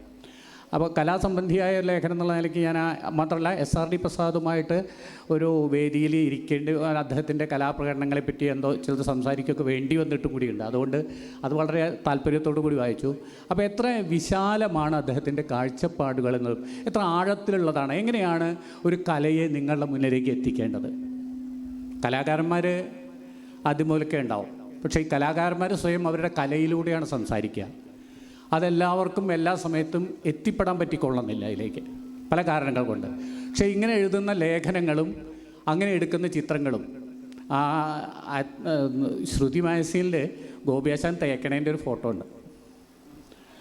അതിപ്പോൾ ഇങ്ങനെ കാണുമ്പോൾ നമുക്ക് എന്തൊക്കെയോ തോന്നാൻ അറിയില്ല, അത്ര വല്ലാത്തൊരു അനുഭവമാണത്. അതുപോലെ 1940 ഗുജറാത്തിൽ അവതരിപ്പിച്ച കലാമണ്ഡലം അവതരിപ്പിച്ചൊരു കഥകളിയുടെ ഒരു നോട്ടീസ് പോലെ ആയിരുന്നു. അപ്പോൾ ഇങ്ങനെ ഇതൊന്നും അത്ര നിസ്സാരമല്ല. അപ്പോൾ ഒരു കലയെ ആഴത്തിൽ സമീപിച്ച് അതിനെ വിശകലനം ചെയ്യുകയും തൻ്റെ കാഴ്ചപ്പാടിലൂടെ അവതരിപ്പിക്കുകയും ചെയ്യുന്ന ഒരു പണിയാണ് ശ്രീ ഗോപാലകൃഷ്ണൻ ചെയ്തുകൊണ്ടിരിക്കേണ്ടത്. ഹിന്ദുവിലെ ഫ്രൈഡേ റിവ്യൂവിലൊക്കെ സ്ഥിരമായി എഴുതിക്കൊണ്ടിരിക്കുന്ന ധാരാളം ലേഖനങ്ങൾ വായിച്ചിട്ടുണ്ട്. ഒരു പക്ഷേ ഒരാളെ നേരിട്ട് പരിചയപ്പെടുന്നതിനേക്കാൾ കൂടുതൽ അയാളെ പരിചയപ്പെടുത്തുന്നത് അദ്ദേഹത്തിൻ്റെ പ്രവൃത്തികളായിരിക്കും ചിലപ്പോൾ. അങ്ങനെ വെച്ചാൽ ഞാൻ ഗോപാലകൃഷ്ണനായിട്ട് ഏറ്റവും അടുത്തും പരിചയമുള്ള ആളാണ്. ഒരുവിധം ഒന്നും വിടാതെ പേര് നോക്കിയിട്ടൊക്കെ തന്നെ പലപ്പോഴും വായിക്കാം, ഒന്നും വിടാതെ. അതേപോലെ ഇപ്പോൾ കഴിഞ്ഞ വർഷം ഇവിടെ കൊടുത്തത് കലാധരനാണ്. അതും ഇതേപോലെ തന്നെ എങ്ങനെയാണ് കലയെയും സംസ്കാരത്തെയും കലാരൂപങ്ങളെയും കലാകാരന്മാരെയും പൊതുജനത്തിനും അതിനെപ്പറ്റി അത്രയൊന്നും അറിവില്ലാത്ത അവരുൾപ്പെടുന്ന പൊതുജനത്തിൻ്റെ മുന്നിൽ എങ്ങനെ അവതരിപ്പിക്കണം, അതിലൂടെ എന്ത് സന്ദേശമാണ് നൽകേണ്ടത്, അതും കൂടിയുണ്ട്. എങ്ങനെ അവതരിപ്പിക്കണം എന്ന് പറഞ്ഞാൽ കാര്യങ്ങളിങ്ങനെ എഴുതുകയല്ല, എങ്ങനെയാണ് നമ്മളത് കാണേണ്ടത്. കഥകളി എങ്ങനെ കാണണം, തെയ്യം എങ്ങനെ കാണണം. എനിക്ക് തോന്നുന്നു ഇത് രണ്ടും കൂടി ചേർത്ത് വെച്ച് ചിന്തിക്കുന്ന ആളുകൾ വളരെ കുറവായിരിക്കും. ഇല്ല എന്ന് തന്നെ പറയാൻ നമുക്കൊരു കാര്യം ഇല്ല എന്നിപ്പോൾ പറയാൻ പറ്റില്ല. അതുകൊണ്ട് എനിക്ക് തോന്നുന്നില്ല തെയ്യത്തെക്കുറിച്ച് വലിയൊരു പുസ്തകം എഴുതുകയും അതേ സമയത്ത് അതായത് എൻ്റെ Indian folk ritual theatre and insiders vision എന്നാണ് തെയ്യത്തെക്കുറിച്ച് ഗോപാലകൃഷ്ണൻ എഴുതിയിട്ടുള്ളത്. ഇൻസൈഡർ അതിൻ്റെ ഉള്ളിൽ നിൽക്കുന്ന ആളുടെ കാഴ്ചയാണ്. പുറത്ത് നിൽക്കുന്നവരുടെ കാഴ്ച നമുക്ക് അവതരിപ്പിക്കൽ കുറച്ചുകൂടി എളുപ്പമാണ്. അതങ്ങനെയാണ് ഇങ്ങനെയാണ് അല്ല, ഇൻസൈഡേഴ്സ് എൻ്റെ ഉള്ളിൽ നിന്നുകൊണ്ട് അവതരിപ്പിക്കുന്നത്. പിന്നെ കഥകളിയെ പറ്റിയുള്ളതാണ്. പിന്നെ മറ്റൊരു അദ്ദേഹത്തിൻ്റെ ലേഖനത്തെ പറ്റി അദ്ദേഹത്തിൻ്റെ ഇതിൽ പറയുന്നത് ഈ പാത്ത് ഫൈൻഡേഴ്സ് എന്നാണ്, മാർഗദർശികൾ. നമ്മുടെ ഇന്ത്യൻ കലാരൂപത്തിന് അതുപോലെ സാംസ്കാരിക രംഗങ്ങളിലുള്ള മാർഗദർശികളെക്കുറിച്ച് അദ്ദേഹം എഴുതിയ ലേഖനം. അതുപോലെ അദ്ദേഹത്തിൻ്റെ ഈ പുസ്തകം കഥകളിയെക്കുറിച്ചുള്ള പുസ്തകം A visual narrative of Sacred Indian mime, Sacred എന്നുള്ള വാക്ക് ഉപയോഗിച്ചിരിക്കുന്നത് പരിശുദ്ധമായ ദിവ്യമായ എന്നൊക്കെ നമുക്ക് അർത്ഥം അതിന് പറയാം. ആ സേക്രഡ് അപ്പോൾ ഇങ്ങനത്തെ ഇതിൻ്റെ ഈ പരിശുദ്ധിയെയും അതുപോലെ അതിൻ്റെ ഉള്ളിൽ നിന്നുകൊണ്ട് അതിനെ ഈ പരിശുദ്ധിയെ കാണാൻ കഴിയുകയും അത് സാധാരണക്കാർക്ക് മനസ്സിലാവും. എനിക്ക് ശ്രീ ഗോപാലകൃഷ്ണൻ എഴുതിയ ഒരു ഞാനിപ്പോൾ ഒന്നും ഔപചാരികമായിട്ട് കലയായിട്ട് ബന്ധപ്പെട്ട ഒരു കാര്യവും പഠിച്ച ആളല്ല. പക്ഷെ എല്ലാം കണ്ട് ശീലിച്ചാണ്. എന്നെ പറ്റി നോട്ടീസിൽ എഴുതിയുള്ള കലാനിരൂപകൻ എന്നാണ്. ഇവിടെ ഗോപാലകൃഷ്ണൻ പറഞ്ഞത് കലാവിമർശകൻ എന്നാണ്. രണ്ടുമല്ല. കാണുക എന്നുള്ള ഇതൊക്കെ കാണാറുണ്ട്. ഞാൻ കൂടിയാട്ടം കാണാറുണ്ട്, കഥകളി, മോഹിനിയാട്ടം, നൃത്തങ്ങൾ, ഇന്ത്യയുടെ പ്രധാനപ്പെട്ട നൃത്തങ്ങളും പാട്ടും അതുപോലെ എല്ലാം കാണുന്നുണ്ട്. പക്ഷേ അതിലൊന്നും ഇങ്ങനെ ഒരു ആധികാരികമായൊരു അഭിപ്രായം പറയാൻ പറ്റില്ല. പക്ഷേ ഈ ഒരു ചുമതല നിരവധി വർഷങ്ങളായി, ഏതാണ്ട് 3 പതിറ്റാണ്ടായി ചെയ്ത് കൊണ്ട് ഈ രംഗത്ത് നിലനിൽക്കുന്ന ഒരു പക്ഷേ ഗോപാലകൃഷ്ണനെ പോലെയോ അതുപോലെ കലാധരനെ പോലെയൊക്കെ ഉള്ളവരെ മാറ്റി നിർത്തിക്കൊണ്ട് നമുക്ക് നമ്മുടെ കലാരംഗത്തെപ്പറ്റി ചർച്ച ചെയ്യാൻ കഴിയില്ല. അങ്ങനെയുള്ളൊരു വ്യക്തിക്കാണിന്ന് നവജീവൻ പുരസ്കാരം. ഞാൻ ആ പുരസ്കാരം ഇങ്ങനെ നോക്കുകയായിരുന്നു കുറച്ച് നേരം. എത്ര ഭംഗിയായിട്ടാണ്, വളരെ ലളിതമാണത്. ഒരു പുസ്തകത്തിൽ നമ്മളിങ്ങനെ മലർത്തി വെച്ച് വയ്ക്കുന്നൊരു ഇതുണ്ടല്ലോ, അതിലുള്ളൊരു പുസ്തകത്തിൻ്റെ ശില്പമാണ്. എന്തൊരു മനോഹരമായിട്ടാണ്. എങ്ങനെ ഒരാൾക്ക് ഇതിനേക്കാൾ മികച്ചൊരു സമ്മാനം കൊടുക്കാൻ കഴിയുക. അതുപോലെ കളിയച്ഛൻ്റെ പുരസ്കാരം അങ്ങനെ തന്നെയാണ്. ഇത് കളിയച്ഛൻ എന്നുള്ളത് പറയുമ്പോൾ, ആ വാക്ക് പറയുമ്പോൾ പി കുഞ്ഞിരാമൻ നായരെ അനുസ്മരിക്കാതെ നമുക്ക് കഴിയുകയില്ല. കുഞ്ഞിരാമൻ നായരുടെ കൊച്ചുമകനാണ് ഗോപാലകൃഷ്ണൻ എന്നുള്ളതിൻ്റെ അപ്പുറത്ത് കേരളത്തിലെ കലാമണ്ഡലം എന്ന് പറയുന്നത് ഭാരതപ്പുഴയെ അടയാളപ്പെടുത്തിയൊരു സ്ഥാപനവും പി കുഞ്ഞിരാമൻ എന്ന് പറയുന്നത് ഭാരതപ്പുഴയെ അടയാളപ്പെടുത്തിയൊരു കവിയുമാണ്, ഒരു വ്യക്തിയുമാണ്. അങ്ങനെ ഒരു പുരസ്കാരം, കളിയച്ഛൻ പുരസ്കാരവും അതുപോലെ ഈ നവജീവൻ പുരസ്കാരവും കൃത്യമായി ഒരു പത്രം, അദ്ദേഹം കുഞ്ഞിരാമൻ നായർ തന്നെ ആദ്യം ഇറക്കിയൊരു പത്രത്തിൻ്റെ പേരാണ് നവജീവൻ. അപ്പോൾ ആ 2 പുരസ്കാരങ്ങൾ ഇത്ര സാർത്ഥകമായി 2 ആളുകളിലേക്ക് എത്തുന്നു എന്നുള്ളതിലെ സന്തോഷം പങ്കിട്ടുകൊണ്ട് നിർത്തുന്നു. നന്ദി.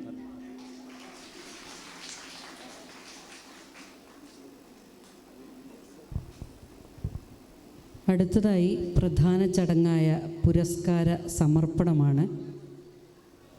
ഇന്നത്തെ ചടങ്ങിലെ നവജീവൻ പുരസ്കാര ജേതാവായ ശ്രീ കെ ഗോപാലകൃഷ്ണൻ അവർകളെ വേദിയിലേക്ക് ക്ഷണിക്കുന്നു സ്നേഹപൂർവ്വം. ഈ പുരസ്കാര സമർപ്പണം നടത്തുന്നത് പ്രശസ്ത സിനിമാ സംവിധായകൻ ശ്രീ TK രാജീവ് സാറാണ്. അദ്ദേഹത്തെയും വേദിയിലേക്ക് സ്നേഹപൂർവ്വം ക്ഷണിക്കുന്നു.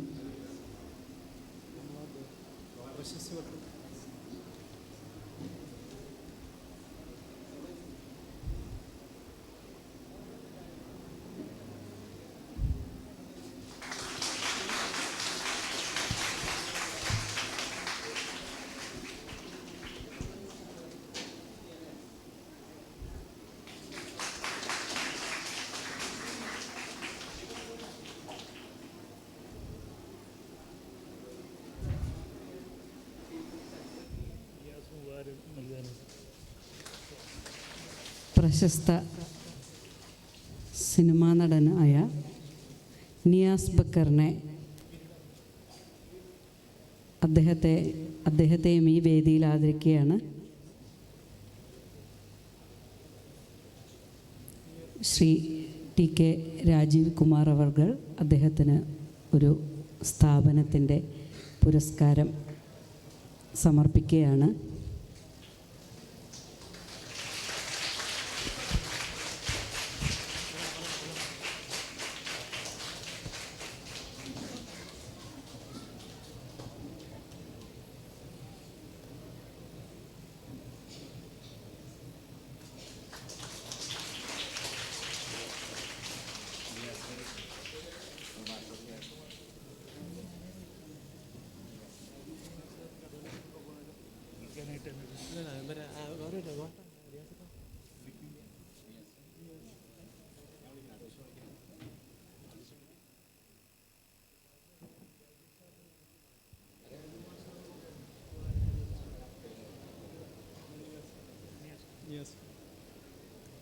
അടുത്തതായി നമ്മുടെ മുഖ്യ അതിഥിയായ ശ്രീ നിയാസ് ബക്കർ അവർകളെ 2 വാക്ക് സംസാരിക്കുന്നതിനായി വേദിയിലേക്ക് സ്നേഹപൂർവ്വം ക്ഷണിക്കുന്നു.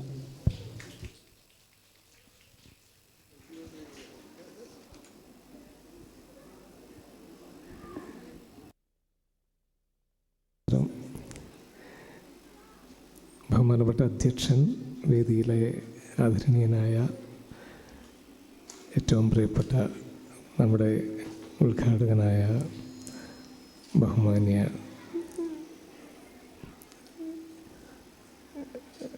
ഡയറക്ടർ, ആക്ടർ ഒക്കെ ആയിട്ടുള്ള രാജീവ് കുമാർ സാർ,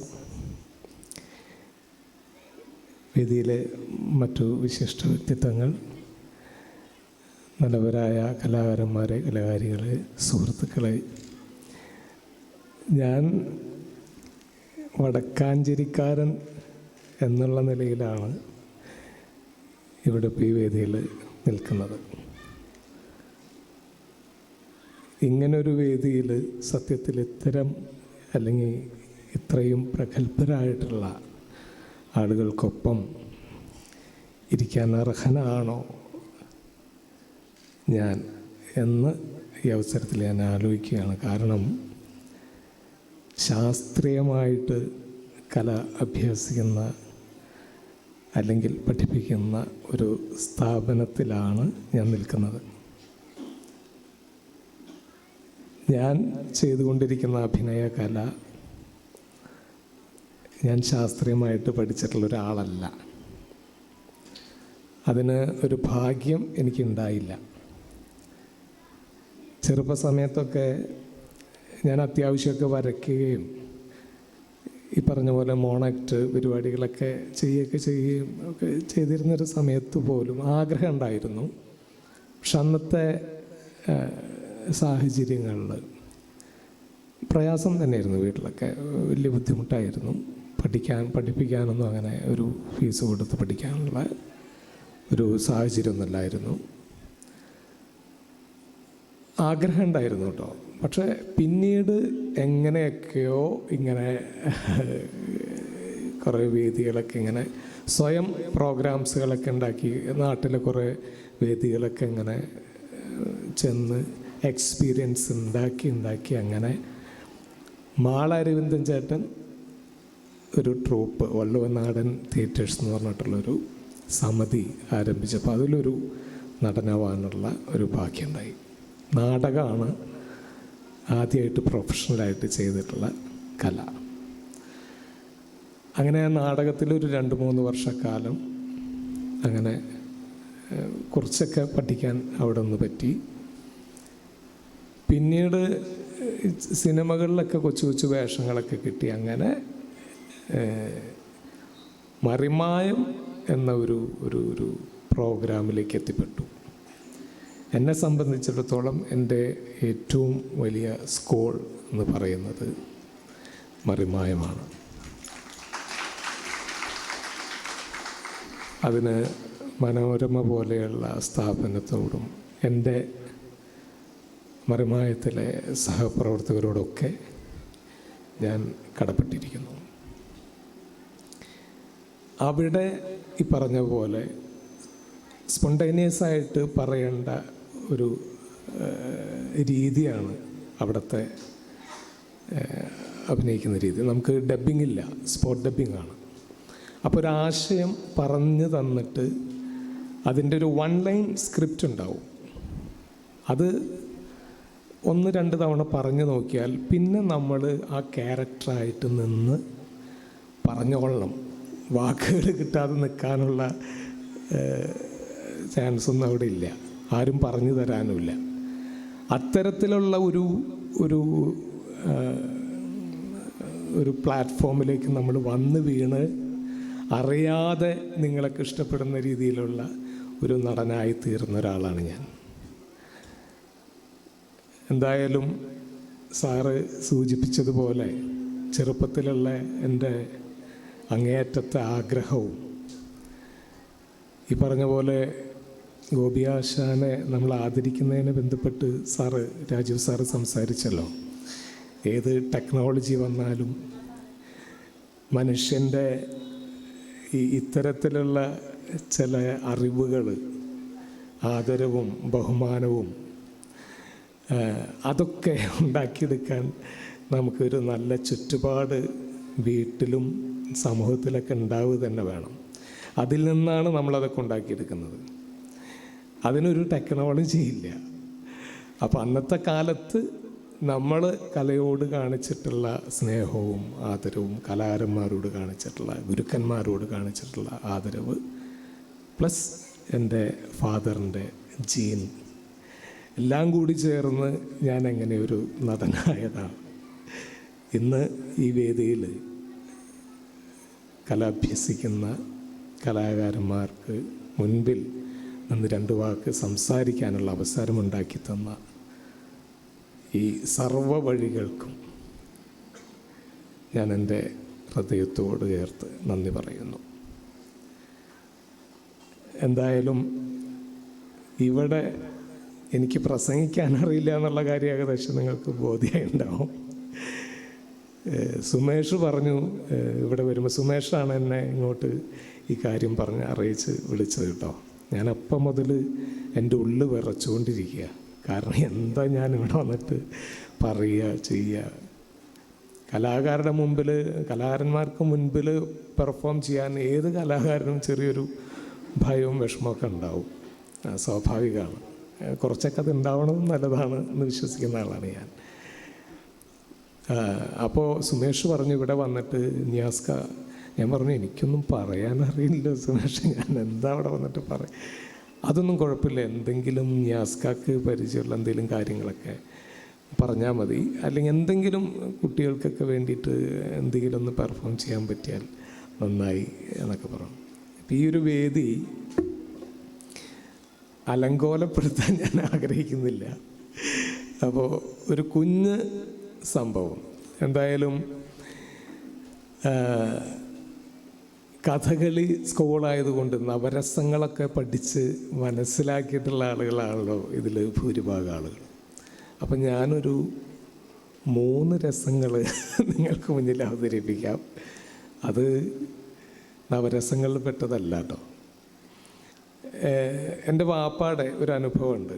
അത് ഒരു യാത്രയിൽ ദ്വീപ് എന്ന് പറഞ്ഞ സിനിമ, രാമുകാരിയേട്ടൻ്റെ ദ്വീപ് എന്നുള്ള സിനിമയ്ക്ക് വേണ്ടിയിട്ട് കപ്പലിൽ പോയിക്കൊണ്ടിരിക്കുക. മിനിക്കോയ് ദ്വീപിലേക്കായിട്ടാണ് പോകുമ്പോൾ അവിടുത്തെ അതിലെ കപ്പലിനകത്തുള്ള ക്രൂസിന് വേണ്ടിയിട്ട് പെർഫോം ചെയ്യാൻ പറഞ്ഞു ഈ കലാകാരന്മാർ. ഇവർക്കൊരു ഡിന്നറൊക്കെ അവരൊരുക്കി. അന്ന് വാപ്പ ഈ പറഞ്ഞ പോലെ തന്നെ ഭാഷ ഇംഗ്ലീഷൊന്നും അങ്ങനെ പിടുത്തമില്ലല്ലോ. അപ്പോൾ ഇവർക്ക് മുന്നിൽ എന്ത് അവതരിപ്പിക്കും, എങ്ങനെ കയ്യടി വാങ്ങും എന്ന് വിചാരിച്ചിട്ട് അദ്ദേഹം ക്രിയേറ്റ് ചെയ്തുണ്ടാക്കിയ 3 രസങ്ങളാണത്. അത് ഒരിക്കൽ കഥ പറഞ്ഞ സമയത്ത് ഞാൻ കണ്ട് പഠിച്ചതാണ്. ഒരു തവണ ഞാൻ കേട്ടു, പിന്നെ ഞാനത് ഒന്നും കൂടിയൊക്കെ ഡെവലപ്പ് ചെയ്ത് എടുത്ത് ചെയ്തതാണ്. അത് ഞാൻ ഈ ഒരു അവസരത്തിൽ നിങ്ങളുടെ മുന്നിൽ അവതരിപ്പിക്കുക കേട്ടോ. ഒന്നുമില്ല, ചെറിയ ചില നമ്പറുകളാണ്. മധുരം കഴിക്കുമ്പോഴുണ്ടാവുന്ന നമ്മുടെ ഫേസിൽ എക്സ്പ്രഷൻ, എരിവ് കഴിക്കുമ്പോൾ ഉണ്ടാവുന്ന നമ്മുടെ എക്സ്പ്രഷൻ, പുളി കഴിക്കുമ്പോൾ ഉണ്ടാവുന്ന നമ്മുടെ ഫേസിൽ എക്സ്പ്രഷൻ. ഈ 3 രസങ്ങൾ നമ്മൾ ഒരു അഭിനയം അറിഞ്ഞില്ലെങ്കിലും അറിയാതെ വരുന്ന സംഗതികളാണല്ലോ. അപ്പോൾ അതൊന്ന് ഞാൻ അവതരിപ്പിക്കാം. എന്തായാലും നമ്മുടെ ഇപ്പോൾ മാമ്പഴക്കാലം തുടങ്ങാൻ പോവല്ലേ, കാറ്റുകാലമായി. ഇനി കുറച്ച് കഴിയുമ്പോൾ നല്ല പഴുത്ത മാങ്ങകളൊക്കെ വീണ് തുടങ്ങും. അപ്പോൾ ഞങ്ങൾ കുട്ടിക്കാലത്തൊക്കെ ഈ മാവിൻ്റെ ചുവട്ടിലൊക്കെ ഓടി വന്ന്, ഞങ്ങളല്ല നമ്മളെല്ലാവരും അത് ചെയ്തിട്ടുള്ളവരായിരിക്കും. അപ്പോൾ ഓടി വന്നൊരു മാങ്ങ, ഞങ്ങൾ ഇങ്ങനെ വട്ടമൊക്കെ ഇട്ട് വയ്ക്കും മാങ്ങ വീഴുന്ന സ്ഥലം, ഇവിടെ വീണ എൻ്റെയാണ് എന്നൊക്കെ പറഞ്ഞിട്ട്. അങ്ങനെ ഒരു മാമ്പഴം വീണ് കിട്ടിയത് നമ്മൾ കടിച്ച് പറിച്ച് കത്തി മുള്ളൊന്നും വെച്ച് ഇന്നത്തെ സ്റ്റൈലിൽ കഴിക്കുന്ന രീതിയല്ല. ഒരു മാങ്ങ നമ്മൾ കൈകൊണ്ട് കടിച്ച് കഴിക്കുന്ന ഒരു പഴുത്ത മാങ്ങ, അതൊന്ന് കഴിക്കാം. ഓക്കെ അല്ലേ? അത് കാണുകയല്ലേ സാറേ? ഞാൻ കുറച്ച് സമയം അപഹരിക്കുന്നുണ്ട് കേട്ടോ. ഓക്കെ, ഒരു പഴുത്ത മാങ്ങ കഴിക്കുന്നതിൻ്റെ എക്സ്പ്രഷൻ. നല്ല മണമുള്ള കേട്ടോ, നല്ല മാങ്ങ.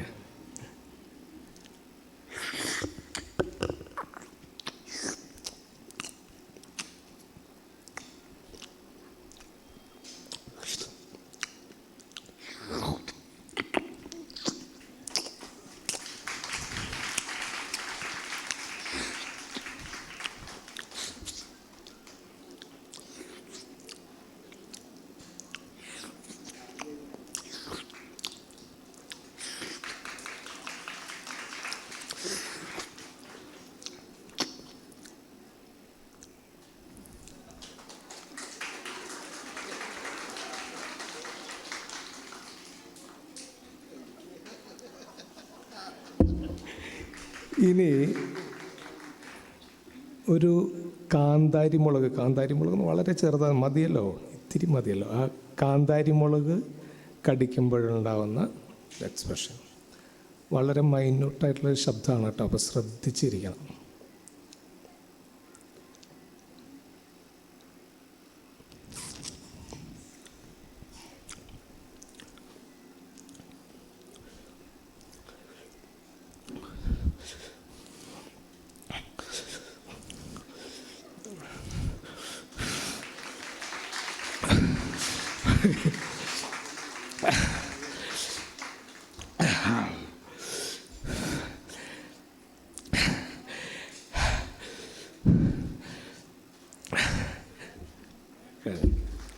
ഇനി നല്ല പച്ചപ്പുളി, പുളി ഇങ്ങനെ പഴുത്ത് വരുന്ന തൊണ്ടടർത്തി നമ്മളിങ്ങനെ വീണ് കിട്ടുന്ന പുളി ഈ കാറ്റുകാലത്താണ്. നമ്മളൊക്കെ എടുത്ത് കഴിച്ചിട്ടുണ്ട് കേട്ടോ. ഇപ്പം എത്ര കുട്ടികളങ്ങനെ എടുത്ത് കഴിക്കാൻ പറ്റുന്നത് അറിയില്ല. പഴുത്ത പുളി, വാളംപുളി കേട്ടോ, കുടംപുളിയല്ല, വാളംപുളി, അത് കഴിക്കുന്നുണ്ട്.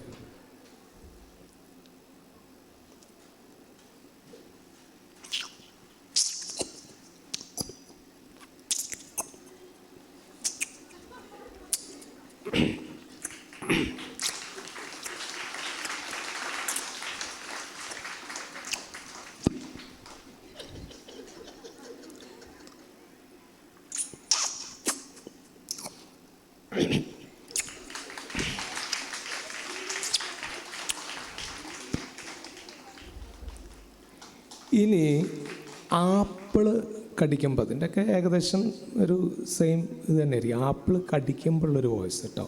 ആപ്പിൾ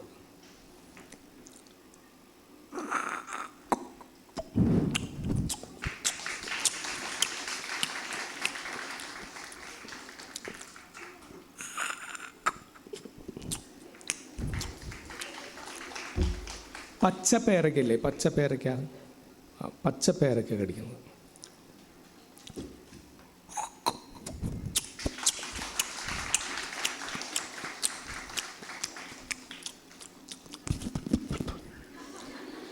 അല്ലേ?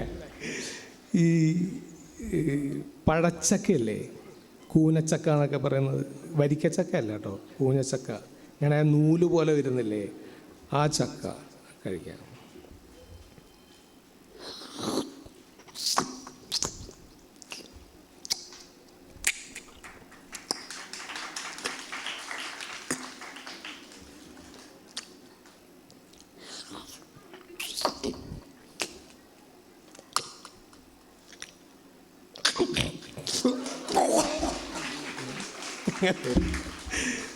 Okay, thank you. ഇനി ഒരുപാട് തിരക്കുള്ള ആളുകളാണ് എല്ലാവരും ഇരിക്കുന്നത്. ഇനി ഒരു അവസരത്തിൽ നമുക്ക് വേറെ എന്തെങ്കിലും നമ്പർ കാണിക്കാം കേട്ടോ. വളരെ സന്തോഷം.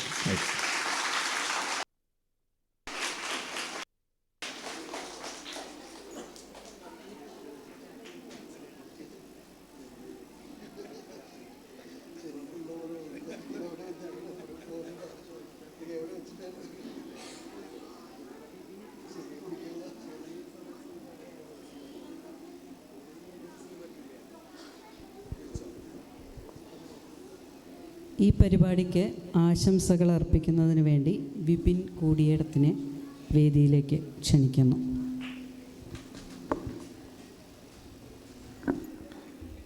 ബഹുമാനപ്പെട്ട യോഗത്തിൻ്റെ അധ്യക്ഷൻ മുരളേട്ടൻ, രാജീവ് കുമാർ സാറ്, കെ ഗോപാലകൃഷ്ണൻ, നിയാസ്ക, ഇവിടെ എത്തിച്ചേർന്ന മുഴുവൻ കലാകാരന്മാർക്കും കലാകാരികൾക്കും സഹൃദയർക്കും എൻ്റെ നമസ്കാരം. ഇപ്പോൾ നമ്മൾ കുറച്ചു നേരം നിയാസ്ക ഇവിടെ ഒരു കല അവതരിപ്പിച്ചപ്പോൾ നമുക്കെല്ലാവർക്കും ഒരു അനുഭൂതി ഉണ്ടായിട്ടുണ്ടാവും. ഈ അനുഭൂതിയാണ്, ഈ രസാനുഭൂതി അത് നൽകാൻ സാധിക്കുന്ന ആളുകൾ രണ്ടുപേരാണ് ലോകത്തിൽ. ഒന്ന് ദൈവത്തിന്, പിന്നൊന്ന് കലാകാരന്മാർക്ക്. ഈ രസാനുഭൂതി ഇത് ഈശ്വരനെ അറിയുമ്പോൾ, ഒരു വ്യക്തി ഈശ്വരനെ അറിഞ്ഞ് കഴിഞ്ഞാൽ അതിനെ പ്രത്യഭിജ്ഞ എന്നൊക്കെ നമ്മൾ പറയും കാശ്മീരി ശൈവിസത്തിലൊക്കെ. ആ ഒരു അനുഭൂതി ലഭിക്കുമെന്നാണ് പറയുന്നത്. ആ അനുഭൂതി ഒരു മിന്നലാട്ടം, ആ ഒരു മിന്നലാട്ടമാണ് നിയാസിക്ക ഇവിടെ അവതരിപ്പിച്ച ഒരു ചെറിയ കല കൊണ്ട് നമുക്ക് ലഭിച്ചത്. അപ്പോൾ ഈ ഒരു അനുഭൂതിയുടെ മിന്നലാട്ടം ഓരോ കലകളിലും അത് വ്യത്യസ്തമാണ്. അതിൻ്റെ ഏറ്റവും വലിയ അനുഭൂതി ലഭിക്കുന്ന കലയാണ്, അല്ലെങ്കിൽ അതിലൂടെ ഒരു കലാകാരൻ അവതരിപ്പിച്ചാൽ അത് ലഭിക്കുന്ന കലയാണ് കഥകളി എന്നാണ് വായിച്ചതെന്നൊക്കെ എനിക്ക് മനസ്സിലായിട്ടുള്ള ഒരു കാര്യം. അപ്പോൾ ആ ഒരു ഈശ്വരാനുഭൂതി നൽകാൻ, അല്ലെങ്കിൽ അനുഭൂതിയുടെ ഒരു ആനന്ദ രസം നമുക്കുള്ളിൽ നൽകുന്ന ഒന്ന് ഒരു കലയിൽ ഒളിപ്പിച്ചു വച്ചിട്ടുണ്ട്. അത് ആ കല അവിടെ അവതരിപ്പിച്ച് കഴിയുമ്പോൾ നമുക്ക് ലഭിക്കുന്നു. ആ അനുഭൂതിയിലൂടെ നമ്മൾ എത്തിച്ചേരുന്നത് ഈശ്വരനിലേക്കാണ്. അതുകൊണ്ട് തന്നെ കലാകാരന്മാരെ ദൈവത്തിൻ്റെ വഴിയിലേക്ക് നമ്മെ നയിക്കുന്നവരായിട്ടാണ് ഭാരതത്തിൽ അടയാളപ്പെടുത്തിയിട്ടുള്ളത്. ഭാരതത്തിലെ എല്ലാ കലകളും അങ്ങനെയാണ്. 64 കലകളെന്ന് നമ്മൾ പറയുന്ന എല്ലാ കലകളും ഈ ഒരു ആനന്ദ രസം നമുക്കുള്ളിൽ ഉണ്ടാക്കുന്ന ഒന്നാണ്. അത്തരത്തിലുള്ളൊരു പശ്ചാത്തലത്തിലാണ് ഈ കലകൾ രൂപപ്പെട്ടിട്ടുള്ളത്. അപ്പോൾ അതുകൊണ്ട് കല കേവലം കുറച്ച് നേരത്തേക്ക് എന്താ പറയുക, ജീവിതത്തിൻ്റെ ഒരു ഭാഗമായിട്ടോ അല്ലെങ്കിൽ ജീവിക്കാൻ വേണ്ടിയിട്ടുള്ളോ ഒന്നും അങ്ങനെയല്ല കല. ഒരു കലാകാരൻ ഒരു കല അവതരിപ്പിക്കുമ്പോൾ കേട്ടിരിക്കുന്ന ആളുകൾക്ക്, തന്നെ കണ്ടിരിക്കുന്ന ആളുകൾക്ക് ഈശ്വരനെ അനുഭവിച്ചറിയണം എന്നതാണ്. അപ്പോൾ അത്തരത്തിലുള്ള വലിയൊരു കാര്യം നടക്കുന്നുണ്ട് ഈ ഒരു കലയും കലാകാരനും അത് കാണുന്ന സഹൃദയനും ഒക്കെ തമ്മിലുള്ളൊരു കമ്മ്യൂണിക്കേഷനിൽ. അതിൻ്റെ ഏറ്റവും വലിയൊരു ഉദാഹരണമാണ് നമുക്കറിയാം കുഞ്ഞിരാമൻ സാറിൻ്റെ കവിതകൾ. ഇവിടെ അത് പറയാതെ പോകാൻ പറ്റില്ല എന്ന് നമ്മളെ പരിചയപ്പെടുത്തിയ സമയത്ത് ഇവരെയൊക്കെ പരിചയപ്പെടുത്തി അദ്ദേഹം പറഞ്ഞു. ഇവിടെ നമ്മുടെ 2 ഗോപാലകൃഷ്ണന്മാർക്കും പി കുഞ്ഞിരാമൻ നായരുടെ നാടായിട്ട് ബന്ധമുള്ള ആൾക്കാരാണ്. ഒരാൾക്ക് നേരിട്ടുള്ള ബന്ധവും ഒരാൾക്ക് നാടായിട്ടും ബന്ധമുണ്ട്. ഇവർ രണ്ടുപേരും അവരുടെ ജീവിതത്തിൻ്റെ മേഖല തിരഞ്ഞെടുത്തത് ഈ നിളാതീരത്താണ്. പി കുഞ്ഞിരാമൻ നായരുടെ ജീവിത ചരിത്രം പോലെ അയ്യങ്കോട് ശ്രീധരൻ സാർ എഴുതിയിട്ടുള്ള പുസ്തകത്തിൽ പറയുന്നുണ്ട്, ഈ നിളാതടത്തിൽ വന്ന് ചേരുന്നതോടുകൂടി മാത്രമേ ഒരാൾ കലാകാരനായി തീരുന്നുള്ളൂ, അല്ലെങ്കിൽ കലയെ ആസ്വദിക്കുന്ന ആളായി തീരുന്നുള്ളൂ എന്ന് പറയുന്നുണ്ട്. അത് നമ്മുടെ നാടിൻ്റെ ഒരു പ്രത്യേകതയാണ്, ഈ നിളാതടത്തിൻ്റെ പ്രത്യേകതയാണ്.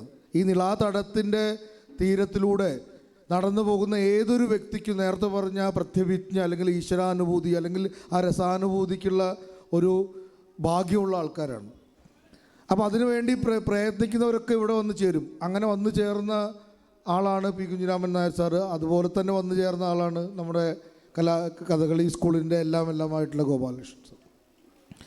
അതൊരു ചെറിയ വരി പി കുഞ്ഞിരാമൻ സാർ എഴുതിയിട്ടൊരു ചെറിയ വരി നമ്മൾ ഒന്ന് ശ്രദ്ധിച്ചാൽ മനസ്സിലാവും. അദ്ദേഹം മൂകാംബിക ദേവിയെക്കുറിച്ച് പറഞ്ഞത് വിശ്വസാഹിത്യ പരിഷത്തിൽ സ്ഥിരാധ്യക്ഷ ഏറ്റവളതാണ്. ഇനിയൊരാൾ ഈ സാഹിത്യത്തിനോ ഒന്നിനും ഇല്ല. അതായത് ഈ സാഹിത്യവും സംസ്കാരവും എല്ലാം ഒക്കെ അമ്മയാണ്, പരാശക്തിയായിട്ടുള്ള അമ്മയാണ്, അല്ലെങ്കിൽ ദേവിയാണ്, അല്ലെങ്കിൽ എന്താണോ ഈശ്വരനാണ് എന്ന് പറഞ്ഞിട്ടുള്ള ആളാണ്. അതുപോലെ തന്നെ ഈ കലാകാരന്മാർക്ക് വേറൊരു പ്രത്യേകതയുണ്ട്. അതും പി കുഞ്ഞിരാമൻ സാർ എഴുതി വച്ചിട്ടുണ്ട്. ഈ നവജീവൻ പുരസ്കാരത്തിന് അതിനങ്ങനെ ഒരു ഭാവം കൂടിയുണ്ട്. ഞാൻ ആദ്യത്തെ പുരസ്കാര സമർപ്പണത്തിൽ അത് പറഞ്ഞിരുന്നു.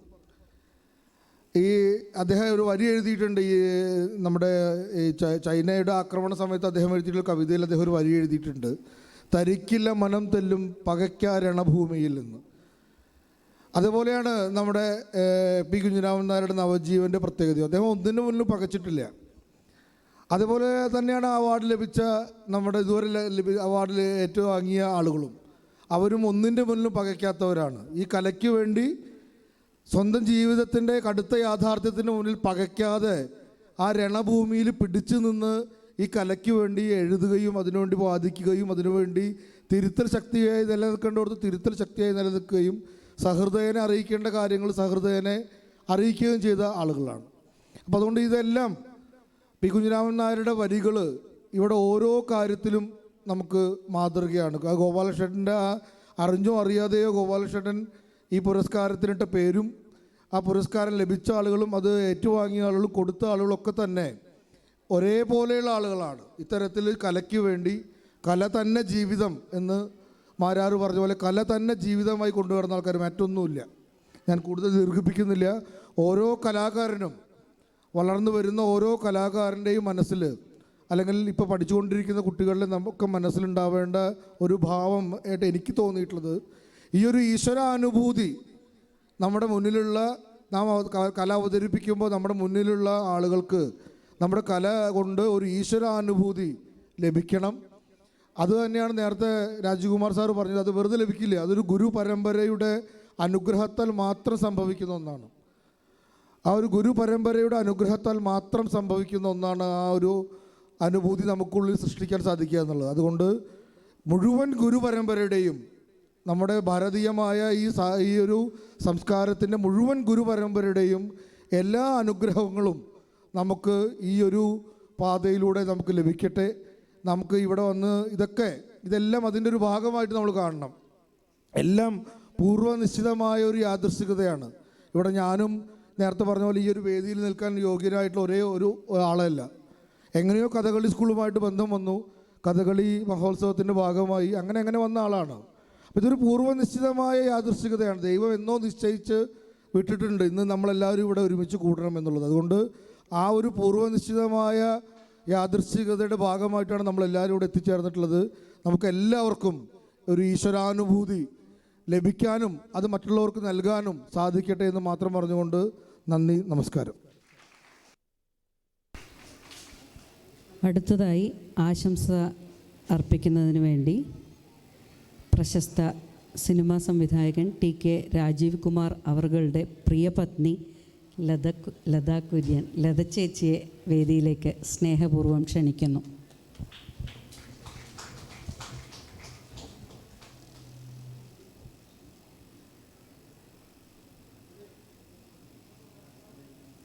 നമസ്തേ. ഞാനിപ്പോൾ അറിയുന്ന ഞാൻ എന്തെങ്കിലും പറയണമെന്ന്. ഞാനൊരു പബ്ലിക് സ്പീക്കറല്ല, ഞാനൊരു ടീച്ചറാണ്. ഞാൻ ആർട്ടും ഡ്രാമയും പഠിപ്പിക്കുന്ന ഒരു ടീച്ചറാണ്. അതുകൊണ്ട് കുട്ടികളുടെ അടുത്താണ് എനിക്ക് സംസാരിക്കേണ്ടത്. നിങ്ങൾ ചെയ്യുന്ന പ്രവൃത്തിക്ക് നിങ്ങളെപ്പോഴും അതിൽ നിങ്ങളുടെ ഗുരുവും നിങ്ങളുടെ ഒരു സിൻസിയറിറ്റി, എൻ്റെ മലയാളം വളരെ നല്ലതല്ല, നിങ്ങളുടെ ഒരു സിൻസിയറിറ്റിയും നിങ്ങളുടെ ഗുരുവിൻ്റെ അടുത്തുള്ള നിങ്ങളുടെ ഒരു റെസ്പെക്റ്റും അതെപ്പോഴും നിങ്ങളുടെ മനസ്സിലിരിക്കണം.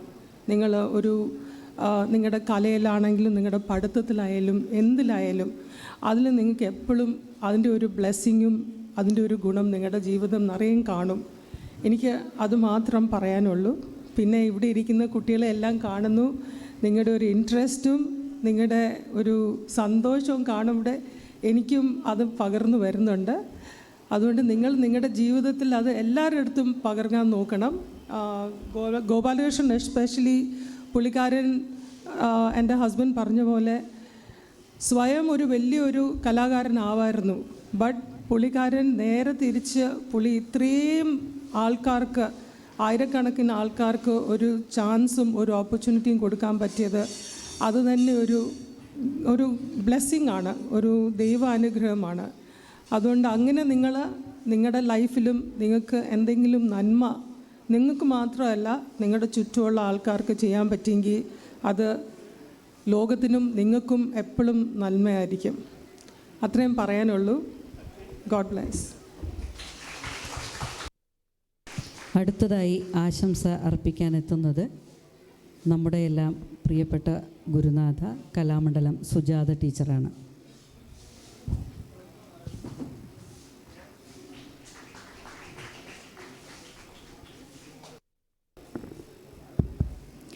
വേദിയിലും സദസ്സിലുമുള്ള എല്ലാ മഹത് വ്യക്തികൾക്കും വിദ്യാർത്ഥികൾക്കും എൻ്റെ വിനീതമായ നമസ്കാരം. 3 ദിവസങ്ങളിലായിട്ട് നമ്മുടെ ഈ കുടുംബത്തിൻ്റെ സന്തോഷത്തിൻ്റെ ദിനങ്ങളാണ്. ഈ സ്ഥാപനം കഥകളി സ്കൂളിൽ തുടങ്ങിയ കാലം മുതൽക്ക് ഈ സ്ഥാപനത്തിലെ ഒരു അംഗമായി ഇവിടുത്തെ എല്ലാ പരിപാടികളിലും അതുപോലത്തെ ക്ലാസ്സുകളിലുമൊക്കെ പങ്കെടുത്തുകൊണ്ട് ഇന്ന് വരെ ഞാൻ ഈ സ്ഥാപനത്തിനോട് വളരെ സന്തോഷത്തോടു കൂടി സഹകരിച്ചു പോരുന്ന ഒരു വ്യക്തിയാണ്.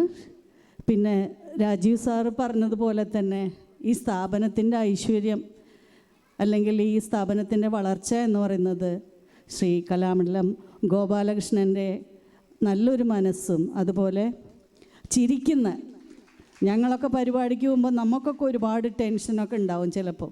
പക്ഷേ എന്ത് ടെൻഷൻ ഉണ്ടെങ്കിലും നമ്മൾ അദ്ദേഹത്തോട് പറയുമ്പോൾ അദ്ദേഹം ആ ചിരിച്ച ഒരൊറ്റ മുഖം മാത്രമേ അദ്ദേഹത്തിന് നമുക്ക് പ്രതീക്ഷിക്കേണ്ടൂ, അത് മാത്രമേ അദ്ദേഹത്തിനുള്ളൂ. പക്ഷേ ഈ സ്ഥാപനത്തിൻ്റെ എല്ലാ വിജയത്തിനും കാരണം ഈ അദ്ദേഹത്തിൻ്റെ മനസ്സും ആ ചിരിച്ച മുഖവുമാണ്. അതാണ് ഈ സ്ഥാപനത്തിൻ്റെ ഐശ്വര്യം. പിന്നെ ഈ പരിസരത്തുള്ള ഒരുപാട് സാമ്പത്തികമായി ബുദ്ധിമുട്ടുള്ള ഒത്തിരി കുട്ടികളെ ഈ സ്ഥാപനത്തിൽ ഗീതവും വാദ്യവും നൃത്തവും ഒക്കെ അഭ്യസിപ്പിക്കുന്നുണ്ട്. അത് തന്നെയാണ് ഈ സ്ഥാപനത്തിൻ്റെ മഹിമ. എന്തായാലും ഈ ഞങ്ങളുടെ കുടുംബത്തിലെ ഈ 3 ദിവസത്തെ സന്തോഷത്തിൽ ഞാനും പങ്കുചേരാൻ സാധിച്ചതിൽ ഒരു ഭാഗ്യവതിയായി ഞാൻ കരുതുന്നു. എൻ്റെ എല്ലാവിധ ആശംസകളും അറിയിച്ചു കൊള്ളുന്നു. നന്ദി.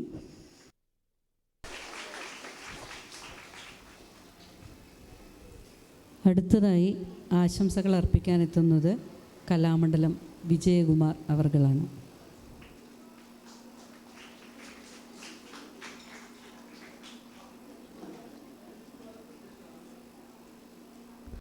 നമസ്കാരം.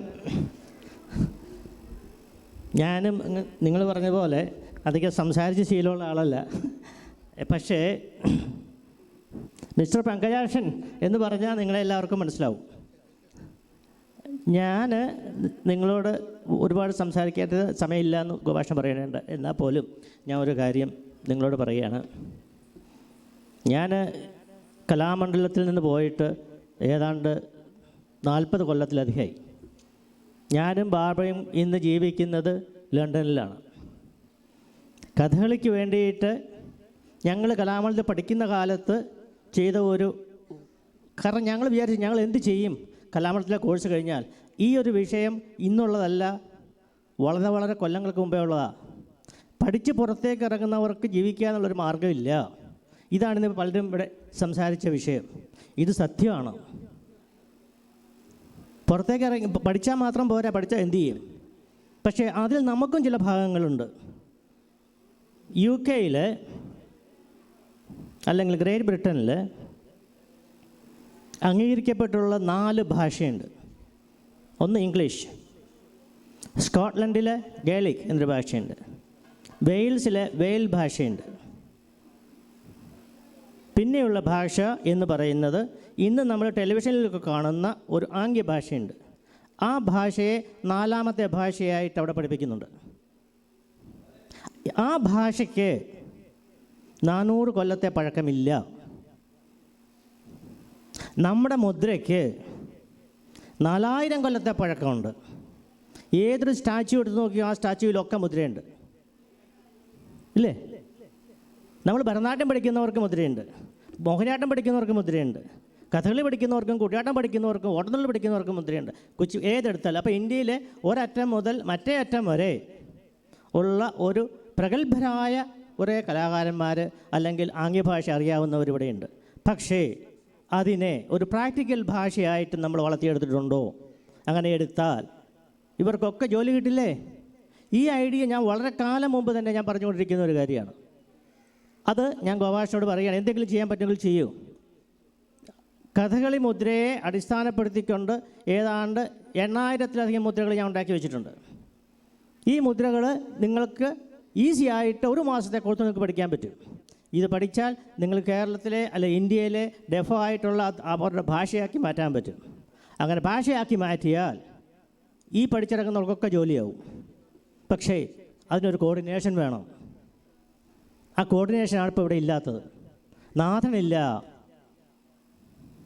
അപ്പോൾ അതിനുള്ളൊരു മാർഗത്തെ കണ്ടെത്തിയാൽ നമുക്ക് ഒരു വലിയ എന്താ പറയണ്ടേ, കഥകളി പോലെ അല്ലെങ്കിൽ കൂടിയാട്ടം പോലെ അല്ലെങ്കിൽ മറ്റ് കല വളർന്നത് പോലെ തന്നെ നമുക്കും അതിനെ വളർത്തിയെടുക്കാൻ പറ്റും എന്നുള്ളതാണ്.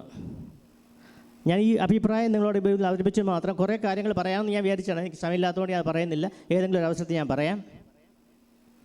അതിനു മുമ്പ് ഈ മഹാനടന്മാരുടെ ഒരു ഉദാഹരണത്തിന് ഒരു കാര്യം ഞാൻ പറയാം. ഞങ്ങൾ UK ആയിരക്കണക്കിന് പ്രോഗ്രാം ചെയ്തിട്ടുണ്ട്, വർക്ക്ഷോപ്പുകൾ ചെയ്തിട്ടുണ്ട്, യൂറോപ്പിൽ ചെയ്തിട്ടുണ്ട്. അതൊക്കെ കഥകളുടെ പേരിൽ ലോകം മുഴുവൻ യാത്ര ചെയ്യാൻ ഭാഗ്യമുണ്ടായ ഒരാളാണ് ഞാനും ബാർബയും ഒക്കെ. ഇത് യാത്രയില്ല. ഞാൻ ഗോപിയാശൻ്റെ കാര്യമാണ് പറയുന്നത്. കാരണം ഗോപിയാശാണല്ലോ ഇവിടുത്തെ മുഖ്യ അതിഥിയായിട്ട് വരേണ്ട ആൾ. കഥകളിയാണല്ലോ അദ്ദേഹത്തിൻ്റെ. അന്ന്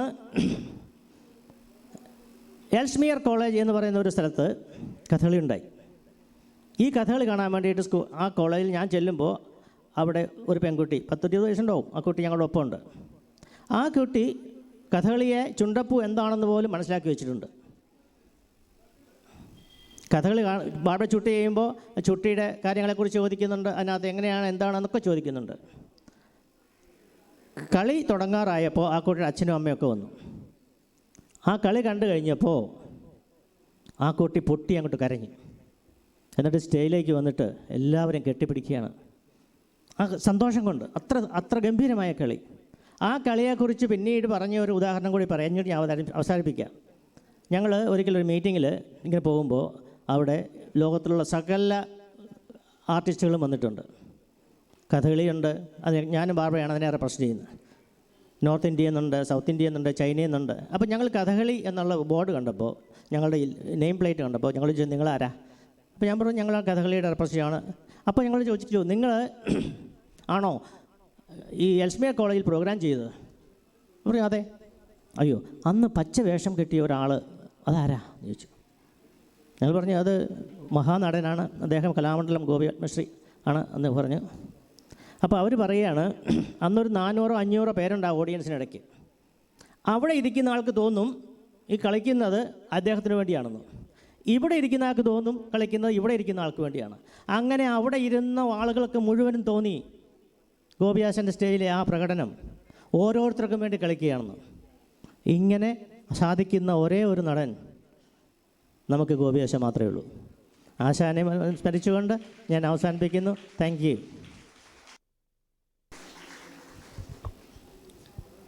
ഇന്നത്തെ സാംസ്കാരിക സമ്മേളനത്തിൻ്റെ ഉദ്ഘാടകനായ പ്രശസ്ത സിനിമാ സംവിധായകൻ TK രാജീവ് കുമാർ അവർക്ക് കഥകളി സ്കൂളിൻ്റെ ഒരു സ്നേഹോപഹാരം അത് സമർപ്പിക്കുന്നത് കലാമണ്ഡലം ഗോപാലകൃഷ്ണൻ അവർക്ക്.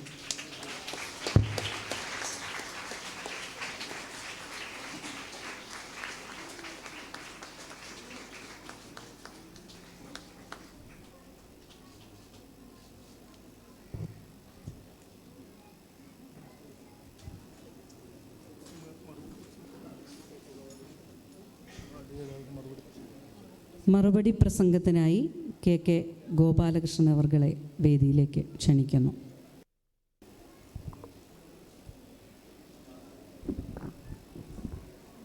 നമസ്കാരം. സ്റ്റേജിലുള്ള വിശിഷ്ട വ്യക്തികളെ, പ്രിയ സുഹൃത്തുക്കളെ, ചെറിയൊരു ചുമ അടുപ്പിച്ച യാത്രയായതുകൊണ്ട് ഞാൻ വിചാരിച്ചു എന്നെ ഒരു മറുപടി പ്രസംഗത്തിൽ നിന്ന് ഒഴിവാക്കി രക്ഷപ്പെട്ടെന്ന് വിചാരിക്കുകയായിരുന്നു. ഞാനിവിടെ ഒരു വിവിധ വികാരങ്ങളോടെ നിൽക്കുകയാണ്. എന്നെപ്പറ്റി നല്ല വാക്ക് പറഞ്ഞ ശ്രീനാരായണൻ, ഞങ്ങൾ വളരെയേറെ ആരാധിക്കുന്ന സംവിധായകൻ ശ്രീ TK രാജീവ് കുമാർ. അദ്ദേഹം ഒരു 100% കലാകാരനാണ്. സിനിമ സംവിധായകൻ മാത്രം, അതിനപ്പുറം ഉള്ള ഒരു കലാകാരനാണ്. അദ്ദേഹത്തിൻ്റെ പത്നി, എൻ്റെ ഭാര്യയുടെ ഒരു സുഹൃത്തും എൻ്റെ ഒരു ഫേസ്ബുക്ക് സുഹൃത്ത് ലതാ കുര്യൻ ഉള്ള നവാസിൻ്റെ മുൻക് പറയാൻ പേടിയാണ്. കാരണം നാളെ ആൾ മറിമായത്തിൽ അവാർഡ് ജേതാവിൻ്റെ സംസാരം എന്നും പറഞ്ഞിട്ട് നമ്മളൊക്കെ ഇട്ട് അലക്കി കഴിഞ്ഞാൽ വാസ്തവമായിട്ട് ഞാൻ കാര്യം പറയാം. കാരണം എങ്ങനെ പ്രതികരിക്കണം എന്ന് എനിക്ക് അറിയാത്ത 2-3 കാര്യങ്ങളുണ്ട്. കാരണം ഞാൻ എൻ്റെ ജോലിയുടെ ഇപ്പോൾ പ്രത്യേകിച്ച് വലിയൊരു ടെൻഷൻ ഓടുമ്പോൾ ഇടയ്ക്ക് റിലാക്സേഷൻ വേണമെങ്കിൽ TV ഒന്നും കാണാറില്ല. ഞാൻ ഈ യൂട്യൂബ് എടുത്തിട്ട് മലയാള സിനിമയിലെ പഴയ തമാശകൾ അല്ലെങ്കിൽ ഈ മറിമായം ഇതിൽ 2 എപ്പിസോഡ് ഒരു 15 മിനിറ്റ് ബ്രേക്ക് എടുത്തിട്ട് കണ്ടു കഴിഞ്ഞാൽ പിന്നെ നമ്മൾ ശരിക്കും ഒരു മെഡിറ്റേഷൻ്റെ എഫക്റ്റാണ്. നമ്മൾ ആ ടെൻഷനൊക്കെ എൻ്റെ ഓഫീസിൽ തന്നെ 1-2 കാര്യങ്ങൾ നടന്നാൽ കൂടുതലും തമിഴന്മാരാണ്.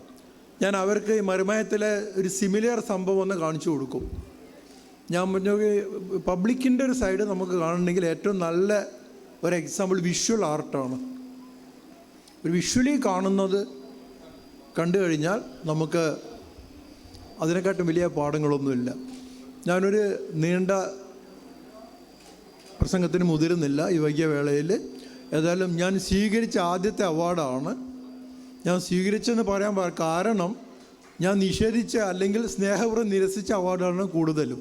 ഒരു തസ്തികയിൽ, പ്രത്യേകിച്ചും സർക്കാരിൻ്റെ ഒരു തസ്തികയിൽ ഇരിക്കുമ്പോൾ, സാംസ്കാരിക വകുപ്പിലിരിക്കുമ്പോൾ അതുമായിട്ട് ബന്ധപ്പെട്ട വരുന്ന അവാർഡുകൾ വാങ്ങിക്കുന്നൊരു അനൗചിത്യം ഞാൻ നേരത്തെ കേന്ദ്ര സംഗീത അക്കാദമിയുടെ ഡയറക്ടറായിരുന്നപ്പോഴൊക്കെ ഞാനത് പാലിച്ചു പോയ ആളാണ്, നിർത്തി. അപ്പോൾ ഗോപാലകൃഷ്ണൻ ആദ്യം പറഞ്ഞപ്പോഴും ഞാൻ എൻ്റെ ഈ വിഷമം പറഞ്ഞു. അപ്പോൾ അദ്ദേഹം എൻ്റെ കഥകളി പുസ്തകത്തെ പറ്റി പറഞ്ഞു. പിന്നെ ഗോപിയാശൻ എന്നെ വിളിച്ചിട്ട് പറഞ്ഞു ഇതെൻ്റെ ആജ്ഞയാണെന്ന്. വ്യക്തിപരമായ ഒരു ബന്ധത്തിൻ്റെ പേരിൽ എൻ്റെ ജീവിതം ട്രാക്ക്, ഞാനൊരു ബാങ്ക് ഉദ്യോഗസ്ഥനായിരുന്നു കണ്ണൂരിൽ. അവിടുന്ന് എന്നെ ഈ കഥകളി ഭ്രാന്ത് കയറ്റി എന്നെ വഴിതെറ്റി വിട്ടതിൽ പ്രധാനിയൊന്നും ഗോപിയാശാനാണ്. അങ്ങനെയാണ് ഞാൻ ഈ ഷോറിനൊക്കെ വരുന്നത്. ഗോപിയാശാൻ റിട്ടയർ അദ്ദേഹത്തിൻ്റെ ചൊല്ലിയാട്ടങ്ങൾ കാണാനും കാര്യങ്ങളൊക്കെ ആയിട്ട്. ആ കാലത്ത് 90-ൽ ഞാൻ ശ്രുതിയിൽ എഴുതിയ ഈ ശ്രുതി മാസിക ഒരു ജേണലാണ്. അത് ഇൻ്റർനാഷണലി വളരെ റിപ്യൂട്ടഡ് ആണ്. ഞാൻ കേരള കലാമണ്ഡലത്തിൻ്റെ 60ാം പിറന്നാളിൻ്റെ ഒരു ലേഖനം എഴുതി. അതാണ് ശ്രീ നാരായണൻ ഇവിടെ പരാമർശിച്ചത്. ആ ലേഖനം കണ്ടപ്പോൾ എന്നോട് US ഫുൾബ്രൈറ്റിനെ വിളിച്ചിട്ട് എന്നോട് ഫുൾബ്രൈറ്റിന് അപ്ലൈ ചെയ്യാൻ പറഞ്ഞു. അപ്പോൾ എനിക്കത്ര യോഗ്യതയില്ല, ഞാൻ BCom ആണ്, അതിന് MA PhD ഒക്കെ വേണം. പക്ഷേ പിന്നീട് എനിക്ക് ന്യൂയോർക്ക് യൂണിവേഴ്സിറ്റിയിലേക്ക് ഇതിൻ്റെ ബേസിൽ ഒരു 10 മാസത്തെ സ്കോളർഷിപ്പ് കിട്ടിയപ്പോൾ എൻ്റെ ബാങ്ക് എനിക്ക് ലീവ് നിഷേധിക്കുകയും എന്നാൽ സ്ഥിരമായിട്ട് അമേരിക്കയിൽ താമസിക്കാൻ താല്പര്യം ഇല്ലാത്തത് കൊണ്ട് ഞാനത് നിഷേധിക്കുകയാണ് ഉണ്ടായത്. കാരണം ഞാൻ ജീവിക്കുന്നത് അടിസ്ഥാനപരമായിട്ട് എൻ്റെ ഒരു ആസ്വാദനത്തിന് വേണ്ടിയിട്ടാണ്. അപ്പോൾ നമ്മൾ സോഷ്യലി ന്യൂയിസൻസ്, മറ്റുള്ളവരെ ദ്രോഹിക്കാതെ കാര്യങ്ങൾ ചെയ്യുകയും മക്കൾക്ക് വേണ്ടി സമ്പാദിക്കാതിരിക്കുകയും അത് വളരെ പ്രധാനമാണ്. അവർക്ക് നല്ല വിദ്യാഭ്യാസം മാത്രം കൊടുക്കുക. അടയ്ക്കുകയാണെങ്കിൽ മടിയിൽ വെക്കാൻ കഴുങ്ങായ നട്ടേ പറ്റൂ. അപ്പം നമ്മുടെ ജീവിതം നമ്മൾ ആസ്വദിക്കാനുള്ള തരത്തിൽ ജീവിക്കുന്ന ഒരാളാണ്. കാരണം ഞാൻ എൻ്റെ ഡിഗ്രി കഴിഞ്ഞ ഉടനെ അന്ന് ഞാൻ തെയ്യം, ചണ്ടപ്പുറത്ത്, കോലിനടുത്തൊക്കെ എത്തുകയെന്ന് പറയാറുണ്ട്. ഇത് തലയിൽ കയറി എൻ്റെ യാദൃശ്ചികമായിട്ട് പറയട്ടെ, തുലാം 10-ന് തെയ്യം തുടങ്ങുന്ന അപൂർവം കുടുംബങ്ങൾ ഒന്ന് എൻ്റെ അമ്മയുടെ, ഞങ്ങളുടെ കുടുംബമാണ്. അതിലൊരു പ്രധാന തെയ്യം മുസ്ലിമാണ്. 15 മുസ്ലിം തെയ്യങ്ങളിൽ 2 തെയ്യങ്ങൾ വളരെ പ്രധാനമാണ്. എൻ്റെ വരാൻ പോകുന്ന തെയ്യം പുസ്തകത്തിൽ ഒരു ചാപ്റ്റർ തന്നെ മുസ്ലിം തെയ്യങ്ങളെ കുറിച്ചാണ്. അതിലൊരു പ്രധാന തെയ്യം ഞങ്ങളുടെ കുടുംബത്തിലൊരു തെയ്യമാണ്. കിട്ടുന്നത് മുസ്ലിം അല്ല, പക്ഷേ എല്ലാ ബാങ്ക് വിളി നിസ്കാരമൊക്കെ കഴിഞ്ഞ് മാത്രമല്ല ഒരു പുളിങ്ങോ മുറുസ് കേട്ടാണ്. ആ പള്ളി ശരിക്കും ഞങ്ങളുടെ പള്ളിയാണ്, ഞങ്ങളുടെ തറവാട്ടിലുള്ള പള്ളിയാണ്. ഇപ്പോഴൊരു കമ്മിറ്റിക്ക് കൈമാറിയെങ്കിലും ഇപ്പോഴും ഞങ്ങൾക്ക് അതിൻ്റെ അവകാശമൊക്കെ ഉണ്ട്. ഞങ്ങളിവിടെ പോകാറുണ്ട്. എൻ്റെ അമ്മ മരിക്കുന്നതിന് 2 മാസം മുമ്പേ പറഞ്ഞൊരാഗ്രഹം പള്ളിയിൽ പോകണമെന്നായിരുന്നു. 92 വയസ്സിൽ ഈ ഫെബ്രുവരിയിലാണ് മരിച്ചത്. ഞാൻ കൊണ്ടുപോയിരുന്നു, അമ്മയെ കൊണ്ടുപോയിരുന്നു. ഞാൻ യാദൃശ്ചികമായിട്ട് ഇന്നത്തെ ഒരു പരിസ്ഥിതിയിൽ പറഞ്ഞത് മാത്രമേ ഉള്ളൂ. അങ്ങനെ ഒരു കല എൻ്റെ ഒരു ഹോബി, ഒരു ഗൗരവമായ ഒരു താല്പര്യം എന്ന നിലയിൽ ഞാൻ കൊണ്ട് നടക്കുന്ന ഒരാളാണ്. കാരണം ഡിഗ്രി കഴിഞ്ഞ ഉടനെ എനിക്ക് എയർഫോഴ്സിൽ പൈലറ്റ് ഓഫീസറായിട്ട് ജോലി കമ്മീഷൻ കിട്ടി. അന്നും ഈ തെയ്യവും ഇതൊക്കെ വിട്ടു പോകേണ്ട ഒരു മടി കൊണ്ടാണ്. പിന്നെ ഞാൻ ഗോപിയാശൻ്റെ വേഷം കണ്ട് കഥകളിയിലേക്ക് എത്തി. എൻ്റെ ലൈഫിൽ ആകെ ഒരു ട്രാക്ക് തെറ്റി. പിന്നീട് കഥകളിയെ പറ്റി ഒരു പുസ്തകം എഴുതേണ്ട അസൈൻമെൻറ്റ് വന്നപ്പോൾ ഒരു സ്റ്റേറ്റ് ബാങ്ക് ഓഫ് ഇന്ത്യയിലെ ഒരു ഓഫീസറെ ജോലി തുറന്നുകൊണ്ട് എനിക്കത് ചെയ്യാൻ പറ്റില്ല എന്ന് മനസ്സിലായി. രാവിലെ 9 തൊട്ട് രാത്രി 9 പണി തീരില്ല, ശനിയും ഞാനും പോകണമെന്ന് കണ്ടപ്പോൾ കാഞ്ഞങ്ങാട് തൊട്ട് ആലപ്പുഴ വരെ വർക്ക് ചെയ്തു. ഈ ട്രാൻസ്ഫർ അങ്ങനെ ഞാൻ പാലക്കാട് വെച്ച് രാജിവെക്കുകയാണ്. അതെഴുതിയ പുസ്തകം പിന്നെ ആമസോണിൽ ബെസ്റ്റ് സെല്ലിംഗ് ആയിരുന്നു, നമ്പർ 3 ബെസ്റ്റ് സെല്ലറായിരുന്നു. ലോകത്തെ ഒട്ടുമിക്ക പുസ്തക മേളകളിലും ബുക്ക് ഫെയറിലും അത് ലോഞ്ച് ചെയ്യപ്പെട്ടിരുന്നു. ലണ്ടൻ ബുക്ക് ഫെയറിൻ്റെ കവറിൽ, ബ്രോഷറിൻ്റെ കവറിൽ എൻ്റെ ഈ പുസ്തകം ഉണ്ടായിരുന്നു. അത്തരത്തിലുള്ള സംതൃപ്തികൾ നമുക്കത് കുറേ തരുന്നുണ്ട്. ഒരു ജീവിക്കേണ്ട വരുമാനം സ്റ്റേറ്റ് ബാങ്കിന് പെൻഷൻ കിട്ടുന്നത് കണ്ടപ്പോഴാണ് ഞാൻ ഈ പുസ്തകം എഴുതാൻ വേണ്ടി, പിന്നെയാണ് മറ്റു ലൈഫിലേക്ക് എൻ്റെ തിരിഞ്ഞു പോയത്. അപ്പോൾ ഗോപിയാശൻ ഈ കാര്യം പറഞ്ഞിട്ട് പറഞ്ഞു, ഇതെൻ്റെ ആജ്ഞയാണ്, താങ്കളിത് സ്വീകരിച്ചേ പറ്റൂ. യാദൃശ്ചികമായിട്ട് ഇന്ന് എനിക്കൊരു ബോംബെയിലൊരു മീറ്റിംഗ് ഉണ്ടായിരുന്നു ഗവർണറുടെ. അത് 2-ാം തീയതിക്ക് മാറ്റി വെക്കപ്പെടുകയും ചെയ്തതുകൊണ്ട് യാത്രയുടെ ഇടയിൽ എനിക്ക് ഇവിടെ എത്താൻ പറ്റി. ഗോപാലകൃഷ്ണനാണെങ്കിൽ എനിക്കൊരു സഹോദര തുല്യനാണ്. മാത്രമല്ല ഞങ്ങൾ എന്തെങ്കിലും പ്രോഗ്രാം ഇയാളെ ഏൽപ്പിച്ചു കഴിഞ്ഞാൽ ഗവൺമെൻറ് എനിക്ക് പിന്നെ ഒരു ആ പരിപാടി കഴിഞ്ഞ ആൾ റിപ്പോർട്ട് ചെയ്യും. പരിപാടി കഴിഞ്ഞാൽ പിന്നെ ഒന്നും അറിയേണ്ട ആവശ്യമില്ല. കാരണം 2 ദിവസം കഴിഞ്ഞാൽ ലക്ഷദ്വീപിൽ പ്രൈം മിനിസ്റ്റർ വരുമ്പോൾ ഞങ്ങൾക്കൊരു പ്രോഗ്രാം ചെയ്യാനുണ്ട്. ഞാനത് ഗോപാലകൃഷ്ണനെ ഏൽപ്പിച്ചത്. ഒരു 4-5 മാസം മുമ്പേ ഫ്രാൻസിൽ ഫെസ്റ്റിവൽ ഓഫ് ഇന്ത്യക്ക് കഥകളിയുടെ വന്നപ്പോൾ വേറെ കുറേ ഫോംസ് ഉണ്ടായിരുന്നു. ഒരു തലവേദന എനിക്കില്ലാതെ നടത്തി തന്ന ആൾ, അതും പോകുന്നതിൻ്റെ തലേന്നാണ് ഇവർക്ക് വിസ പോലും കിട്ടുന്നത്, ടിക്കറ്റ് പോലും. വന്നു കഴിഞ്ഞ് കിട്ടിയെന്ന് അറിയിക്കുന്നല്ലാതെ ബാക്കിയുള്ള എല്ലാ കലാകാരികളും കലാകാരന്മാരും പാതിരാത്രികൾ നമുക്ക് വിളിയാണ്, വിസ വന്നിട്ടില്ല, അതില്ല, എങ്ങനെയാണ് എയർപോർട്ടിൽ എത്തേണ്ടത്, ആരാണ് ഉണ്ടാവുക, ആരാ കൂടെ വരുന്നത്. അതിന് അദ്ദേഹത്തിനെ ഏൽപ്പിച്ചു കഴിഞ്ഞാൽ പിന്നെ നമുക്ക് ഒന്നും അറിയണ്ട. അതുപോലെ കോട്ടയം തമ്പുരാൻ്റെ മുഴുവൻ ഇന്ന് പതിവില്ലാത്ത ഭാഗങ്ങൾ ഉൾപ്പെടുത്തിക്കൊണ്ട് മുഴുവൻ കഥകളും കഴിഞ്ഞ മാസം മിഴാക്കുന്ന് കോട്ടയം തമ്പുരാൻ്റെ കഥകളി ഒറിജിനൽ അമ്പലത്തിൽ ഗവൺമെൻറ് ഓഫ് ഇന്ത്യൻ്റെ ഒരു പൈലറ്റ് പ്രോജക്റ്റായിട്ട് ഞങ്ങൾ നടത്തുകയുണ്ടായി. 4 ദിവസം 3 മണി തൊട്ട് രാത്രി 9-11 മണി വരെ നീണ്ട. അതിനെ മുഴുവൻ ഉത്തരവാദിത്വം എന്നെ സഹായിച്ചത് ഗോപാലകൃഷ്ണൻ. കോപ്പ് കലാകാരന്മാരെ ഫിക്സ് ചെയ്യുന്ന ഉൾപ്പെടെ എല്ലാം അദ്ദേഹത്തിന് ഏൽപ്പിച്ചു, എനിക്കൊന്നും. അപ്പോൾ അങ്ങനെയുള്ള ഒരാളുടെ ഒരു സ്ഥാപനത്തിൽ ഇവിടെ വന്ന്, കഴിഞ്ഞ തവണ ഞാനിവിടെ വന്നിരുന്നു ഇതേ ചടങ്ങിന്, അന്ന് തോന്നിയില്ല ഈ അവാർഡ് തരാക്കാൻ പറ്റുന്നു. കാരണം വിനയ സഹസ്രബുദ്ധ ICCRൻ്റെ ചെയർമാനാണ്. സാറുമായിട്ട് ഒരു വ്യക്തിപരമായ ഒരു ബന്ധം എനിക്കുണ്ട് പണ്ട് തന്നെ. അപ്പോൾ സാറിനെ പരിചയപ്പെടുത്തുക എന്നുള്ള ഒരു ജോലിയിലാണ് ഞാൻ അന്നിവിടെ വന്നത്. ഗോപാലകൃഷ്ണൻ പറഞ്ഞതുകൊണ്ട് ഇവിടെ എത്തിയതാണ്.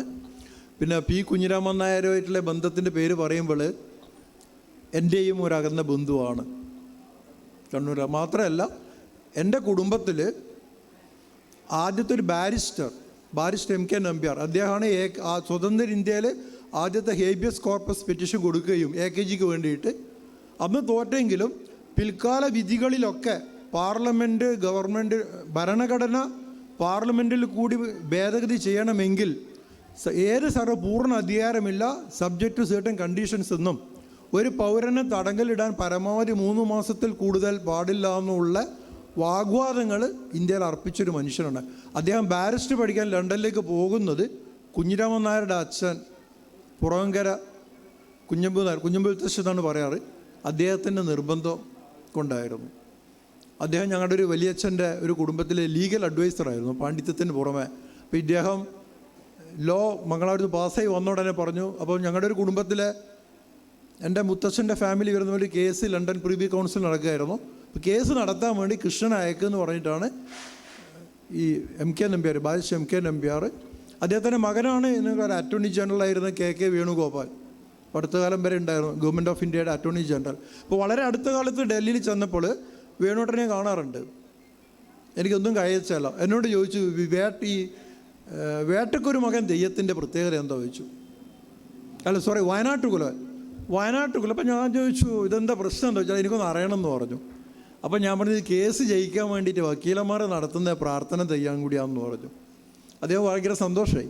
അപ്പോൾ എന്നോട് പറഞ്ഞു അദ്ദേഹത്തിൻ്റെ ഫാദറിലോ, എൻ്റെ അമ്മയുടെ വലിയച്ഛനാണ്, ഇതേപോലെ എന്നെ പണ്ട് നാട്ടിൽ വന്നാലൊക്കെ വയനാട്ടുകുലം തെയ്യം കാണിക്കാറുണ്ട്. ഞങ്ങളുടെ വടക്കേ മലബാറുകാരുടെ ഒരു രഹസ്യം കൂടിയുണ്ട്. ഒരാളുടെ ജാതി അറിയണമെങ്കിൽ ഇത് ചോദിക്കരുത്, നിങ്ങളുടെ കുലദൈവം ഏതാണെന്ന് ചോദിച്ചാൽ തെയ്യം, കുലതെയ്യം ഏതാണെന്ന് ചോദിച്ചാൽ ആ തെയ്യം അറിഞ്ഞാൽ നമുക്ക് കറക്റ്റായിട്ട് ഗണിക്കാൻ പറ്റും അവരുടെ ജാതി ഏതാണെന്നുള്ളത്. അത് ഞങ്ങൾ ഈ സമൂഹത്തിനുള്ളിൽപ്പെട്ടവർക്ക് മാത്രം അറിയുന്ന ചില രഹസ്യങ്ങളാണ്. മാത്രമല്ല കുഞ്ഞിരാമൻ നായരുടെ ജാതകം ജനിച്ചു കഴിഞ്ഞപ്പോൾ പുറങ്കര കുഞ്ഞമ്പുത്തശ്ശൻ ജാതകം എഴുതി ഗണിച്ചപ്പോൾ ഒരുപാട് അപകടങ്ങൾ കണ്ടിരുന്നു. പിന്നെ അതിൻ്റെ ഒരു ഫൈനൽ കൺസൾട്ടൻ്റായിട്ട് ചെയ്തു കൊടുത്തത് എൻ്റെ അച്ഛൻ്റെ അച്ഛനായിരുന്നു. അദ്ദേഹം കുപ്ലേരി കുമാരപൂതുവാളെന്ന് പറയും. അദ്ദേഹം ജവഹർലാൽ നെഹ്റുവിൻ്റെയൊക്കെ ജാതകം എഴുതിയ ആളായിരുന്നു. അദ്ദേഹമാണ് കൃത്യമായി ഗണിച്ച് പറഞ്ഞത് ശകടയോഗവും കേമദ്രുമ യോഗവും ഉണ്ടാവുമെന്ന്. ഇന്ന് കോടീശ്വരനായിരിക്കും, നാളെ പാപ്പരായിരിക്കും. ശകട വണ്ടിയുടെ ചക്രം പോലെ. പിന്നെ കേമദ്രുമം ജീവിതത്തിൽ നമുക്ക് പ്രിഡിക്റ്റ് ചെയ്യാൻ പറ്റില്ല. ഈ മനുഷ്യൻ എങ്ങനെ സഞ്ചരിക്കും? കാരണം അദ്ദേഹത്തിൻ്റെ ലോകം വേറെയാണ്. അദ്ദേഹം കവിതകളുടെ ഒരു കാവ്യ ലോകത്ത് പോയ ആളാണ്. അപ്പോൾ 50കളുടെ അവസാനം എന്നോട് അച്ഛൻ പിന്നീട് പറഞ്ഞിട്ടുണ്ട്, എൻ്റെ അച്ഛൻ മംഗളാപുരത്ത് ജോലി ചെയ്യുമ്പോൾ കുഞ്ഞിരാമൻ നായർ നേരെ അച്ഛൻ്റെ ഓഫീസിൽ ചെല്ലും, അച്ഛൻ്റെ മുമ്പിലിരിക്കും. അച്ഛന് 5 രൂപ, അന്ന് 25-30 രൂപയൊക്കെ ശമ്പളം കിട്ടുക. 5 രൂപ കൊടുക്കും, ഒന്നും പറയില്ല, പരസ്പരം അങ്ങോട്ടും അടുത്തടുത്ത് അറിയാം. ഇദ്ദേഹം പോകും. ഇത് മൂകാംബിക യാത്രക്കുള്ള ചിലവാണ്. അത് തിരിച്ചു കൊടുക്കുന്ന പരിപാടിയില്ല, തിരിച്ചു ചോദിക്കലുമില്ല. എവിടെ കണ്ടാലും ഒന്ന് ചിരിക്കും, വർത്തമാനം പറയും. അത് അച്ഛൻ അദ്ദേഹത്തിൻ്റെ കവിതയുടെ ആരാധകനായതുകൊണ്ടും എൻ്റെ അച്ഛനും സംസ്കൃതം പഠിച്ചതുകൊണ്ടുള്ള ഒരു ബന്ധത്തിൻ്റെ പേരിലും അത് കൊടുത്തുകൊണ്ടേയിരിക്കുന്ന ഒരു കടപ്പാടുണ്ട്. അപ്പോൾ അങ്ങനെയൊക്കെയുള്ള ഒരു വൈകാരിക കടപ്പാടുള്ള ഒരു സ്ഥലത്ത് സ്വാതന്ത്ര്യ സമരത്തിൻ്റെ ഭാഗമായി തുടങ്ങി ബ്രിട്ടീഷുകാരെ പൂട്ടിച്ച ഒരു നവജീവൻ പത്രത്തിൻ്റെ പേരിൽ വരുന്ന ഒരു അവാർഡ് ഇന്ന് കാലത്ത് കുഞ്ഞിരാമട്ടൻ ഗോപാലകൃഷ്ണൻ ഞാൻ ഈ ഒരു കാര്യം എന്തോ സംസാരിച്ചപ്പോൾ പറഞ്ഞു, ആ കടത്തുനിന്ന് കുറച്ച് രക്ഷിച്ചത് കല്യാട്ട് കെ ടി കുഞ്ഞിരാമൻ നമ്പ്യാരായിരുന്നു എന്ന് പറഞ്ഞു. അതും എൻ്റെ മറ്റൊരു വലിയച്ഛൻ തന്നെയാണ്. ഞങ്ങളുടെ ഒരു വടക്കേ മലബാറിലെ മരുമക്കത്തായ സമ്പ്രദായത്തിൽ ഒരു 4-5 കുടുംബങ്ങൾ മാത്രമേ അടുത്ത ബന്ധങ്ങളുള്ളൂ. അപ്പോൾ അങ്ങനെ വൈകാരികമായിട്ട് ഒരുപാട് ബന്ധങ്ങളുള്ള ഒരു അവാർഡ് എൻ്റെ ജീവിതം വഴിതെറ്റിച്ച ശ്രീ കലാമണ്ഡലം ഗോപി ആശാൻ അവാർഡ് കൊടുക്കുന്ന അതേ ചടങ്ങിൽ വെച്ച് ആശാനിന്ന് എത്താൻ പറ്റിയിട്ടില്ലെങ്കിലും അതും ഞങ്ങളൊക്കെ വളരെയേറെ ആരാധിച്ചുകൊണ്ടിരിക്കുന്ന ഒരു പ്രശസ്ത കലാകാരനിൽ നിന്ന് സ്വീകരിക്കാൻ പറ്റുക, എന്നെപ്പറ്റി പറഞ്ഞ നല്ല വാക്ക് കേൾക്കുക. പിന്നെ ഞാൻ പറഞ്ഞില്ലേ, നമ്മളെയൊക്കെ ഒരു റിലാക്സിങ് നവാസിൻ്റെയൊക്കെ മുമ്പിൽ വെച്ച് ഇവരൊക്കെ ഒന്ന് പരിചയപ്പെട്ട് വാങ്ങിക്കുക, നിങ്ങളെയൊക്കെ ഒന്ന് കാണുക. ഇതിൻ്റെയൊക്കെ ഒരു സുഖം എനിക്ക് ആവോളം ലഭിച്ചു. ഞാനിനി ദീർഘിപ്പിക്കുന്നില്ല. വളരെ നന്ദി, നമസ്കാരം.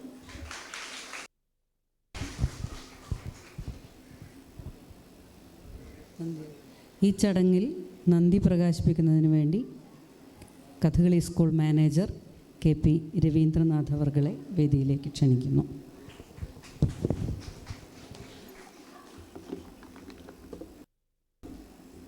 വേദിയിലും സദസ്സിലുമുള്ള എല്ലാവർക്കും എൻ്റെ നമസ്കാരം. 3 ദിവസമായി നടക്കുന്ന ഈ ഇവൻ്റ് ഇത്രയും ഭംഗിയോടുകൂടി സാധ്യമാക്കാൻ കഠിനമായി പ്രവർത്തിച്ചവരുടെ സംഭാവനകൾ അംഗീകരിക്കാനും നന്ദി രേഖപ്പെടുത്താനുമുള്ള ഒരു ദൗത്യമാണ് എനിക്ക് നൽകിയിരിക്കുന്നത്. ഇതുവരെയുള്ള പരിപാടികൾ വൻ വിജയമാക്കി തന്നതിന് ഞാനും ഈ സ്ഥാപനത്തിലെ മുഴുവൻ ആളുകളും ദൈവത്തിനും അതുപോലെ ഇതിൻ്റെ പിന്നിൽ പ്രവർത്തിച്ച എല്ലാവർക്കും ആത്മാർത്ഥമായ നന്ദി അറിയിക്കുന്നു. കഥകളി സ്കൂളിൻ്റെ ഏതു കാര്യത്തിനും ആദ്യാവസാനം ഉണ്ടാകുന്ന ആളാണ് അധ്യക്ഷ പദവിയിലുള്ള ശ്രീ മുരളി.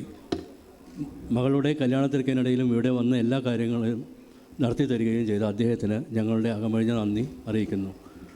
ഉദ്ഘാടനത്തിനും പുരസ്കാരങ്ങൾ നൽകുന്നതിനുമായി എല്ലാ തിരക്കുകളും മാറ്റിവെച്ച് നമുക്ക് വേണ്ടി തിരുവനന്തപുരത്തു നിന്നും ഭാര്യസമേതനായി ഇവിടെ ഇതുവരെ വന്ന കഥകളി സ്കൂളിൻ്റെ അഭ്യുതകാംക്ഷിയും മലയാള സിനിമയിലെ പ്രശസ്ത സംവിധായകനുമായ ശ്രീ TK രാജീവ് കുമാറിന് ഞങ്ങളുടെ പ്രത്യേക നന്ദി രേഖപ്പെടുത്തുന്നു. മലയാള സിനിമ TV സീരിയലുകളിൽ നിറസാന്നിധ്യവും തിരക്കേറിയ നടനുമായ ശ്രീ നിയാസ് ബക്ക് ഞങ്ങളുടെ ക്ഷണം സ്വീകരിച്ച് എല്ലാ തിരക്കുകളും മാറ്റിവെച്ച് ഇവിടെ വന്ന് മുഖ്യാതിഥിയായി ഇതിൽ പങ്കുചേർന്നതിൽ വളരെയധികം സന്തോഷമുണ്ട്. അദ്ദേഹത്തിനും ഞങ്ങളുടെ ഹൃദ്യമായ നന്ദി രേഖപ്പെടുത്തുന്നു. കഥകളി സ്കൂളിൻ്റെ പുരോഗതി മാത്രം കാംക്ഷിക്കുന്നവരും എന്ത് സഹായം വേണമെങ്കിലും ഒരു മടി കൂടാതെ ചെയ്യുന്നവരും ആയ 2 മഹാൻ വ്യക്തികൾ ഇന്ന് ഇവിടെ എത്തിച്ചേരേണ്ടതായിരുന്നു. ഒന്ന് പത്മശ്രീ ഡോക്ടർ കലാമണ്ഡലം ഗോപിയും മറ്റേ ആൾ Shri KK Gopalakrishnan, director south zone cultural centre തഞ്ചാവൂരാണ്. എന്നാൽ ഗോപി ആശാൻ്റെ ദേഹാസ്വാസ്ഥ്യം മൂലം വരുവാൻ സാധിക്കില്ല എന്നറിഞ്ഞതിൽ വളരെ സങ്കടമുണ്ട്. അദ്ദേഹത്തിൻ്റെ അസുഖം എത്രയും വേഗമാകട്ടെ എന്ന് പ്രാർത്ഥിക്കുന്നു. ഈ 2 മഹത് വ്യക്തികൾക്ക് ഞാൻ പ്രത്യേകം നന്ദി പറഞ്ഞുകൊള്ളുന്നു. ഇവിടെ ആശംസാ പ്രസംഗം നടത്തിയ ശ്രീ രാജീവ് കുമാറിൻ്റെ പത്നിയായ ശ്രീ ലതാ കുര്യൻ രാജീവിനും അതുപോലെ കഥകളി സ്കൂളിൻ്റെ എല്ലാ കാര്യങ്ങളിലും സ്വന്തമെന്ന പോലെ പ്രവർത്തിച്ചു വരുന്ന ശ്രീ വിപിൻ കുടിയേടത്തിനും ഞങ്ങളുടെ നന്ദി രേഖപ്പെടുത്തുന്നു. ഈ ചടങ്ങിൽ സ്വാഗത പ്രസംഗം നടത്തിയ കഥകളി സ്കൂളിൻ്റെ ഡയറക്ടർ കലാമണ്ഡലം ഗോപാലകൃഷ്ണൻ്റെ ദീർഘവീക്ഷണത്തിനും മനസ്ഥിതിക്കും പ്രോത്സാഹനങ്ങൾക്കും വാക്കുകളില്ല. ഞങ്ങളുടെ ഹൃദയപൂർവ്വമായ നന്ദി അറിയിക്കുന്നു. അതുപോലെ പുരസ്കാര വിജയികളെ പരിചയപ്പെടുത്തിയ ശ്രീ PM നാരായണന് പ്രത്യേകമായി നന്ദി ഇവിടെ രേഖപ്പെടുത്തുന്നു. എപ്പോഴും കഥകളി സ്കൂളിന് വേണ്ടിയും കഥകളി സ്കൂളിൻ്റെ ഉന്നമനത്തിനു വേണ്ടിയും സഹകരിക്കുന്ന അധ്യാപകർക്കും കഥകളി സ്കൂളിലെ സ്റ്റാഫിനും കഥകളി സ്കൂൾ എക്സിക്യൂട്ടീവ് മെമ്പർമാർക്കും ഇവിടുത്തെ വിദ്യാർത്ഥികൾക്കും പ്രത്യേകം നന്ദി ഇവിടെ രേഖപ്പെടുത്തുന്നു. പ്രിയപ്പെട്ട രക്ഷിതാക്കൾക്കും PTA പ്രതിനിധികൾക്കും നന്ദി അർപ്പിക്കുവാൻ ഞാൻ ഈ അവസരം വിനിയോഗിക്കുന്നു. ഇതിനെല്ലാം പുറമെ പ്രാർത്ഥന ചൊല്ലിയ ശ്രീമതി ശ്രീജ നമ്പൂതിരിക്കും വോളണ്ടിയേഴ്സായി നിന്നിരുന്ന ഇവിടുത്തെ കുട്ടികളുടെ സ്തുത്യർഹമായ സേവനത്തിനും 1000 നന്ദി പറയുന്നു.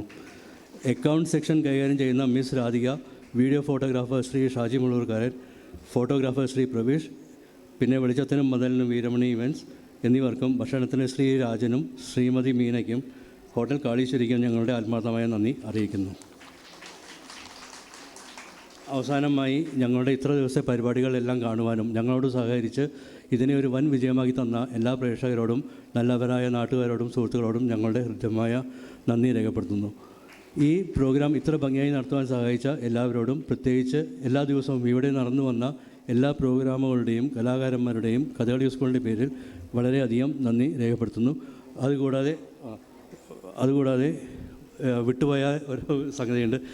ശ്രീമതി സുജാത, കലാമണ്ഡലം സുജാതയെ, അതേമാതിരി മിസ്സസ് ബാർബറ വിജയകുമാർ ഇവരെ എല്ലാവരെയും ഒന്നുകൂടി നന്ദി പറഞ്ഞുകൊണ്ട് ഞാൻ എൻ്റെ വാക്കുകൾ അവസാനിപ്പിക്കുന്നു. Thank you so much. Have A good day.